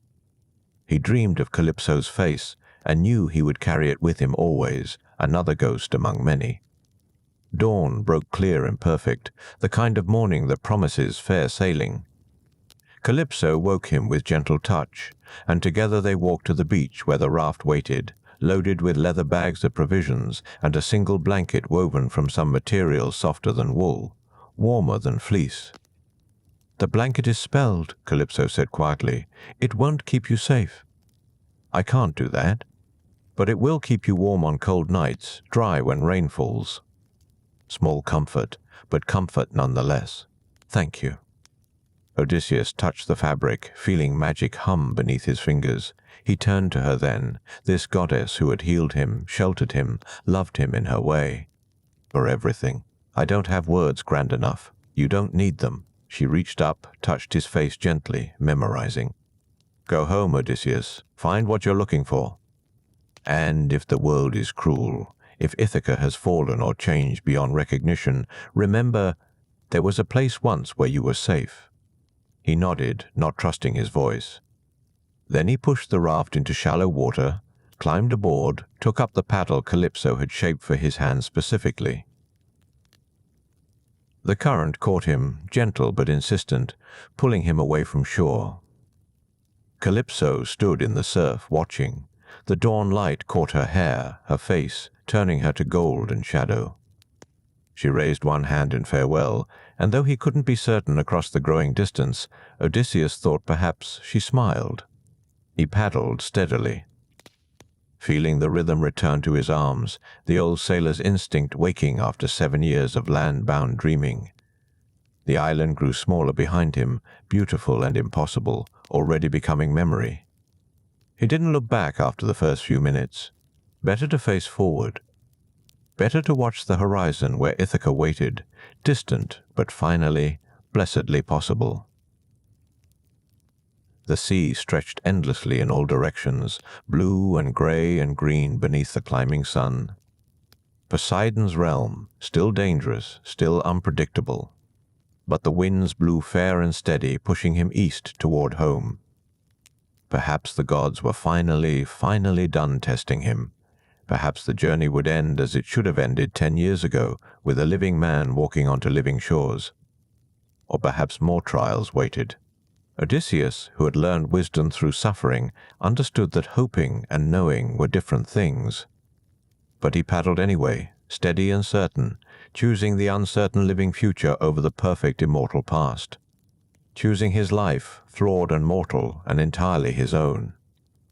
The island disappeared behind him, swallowed by distance and the curve of the world.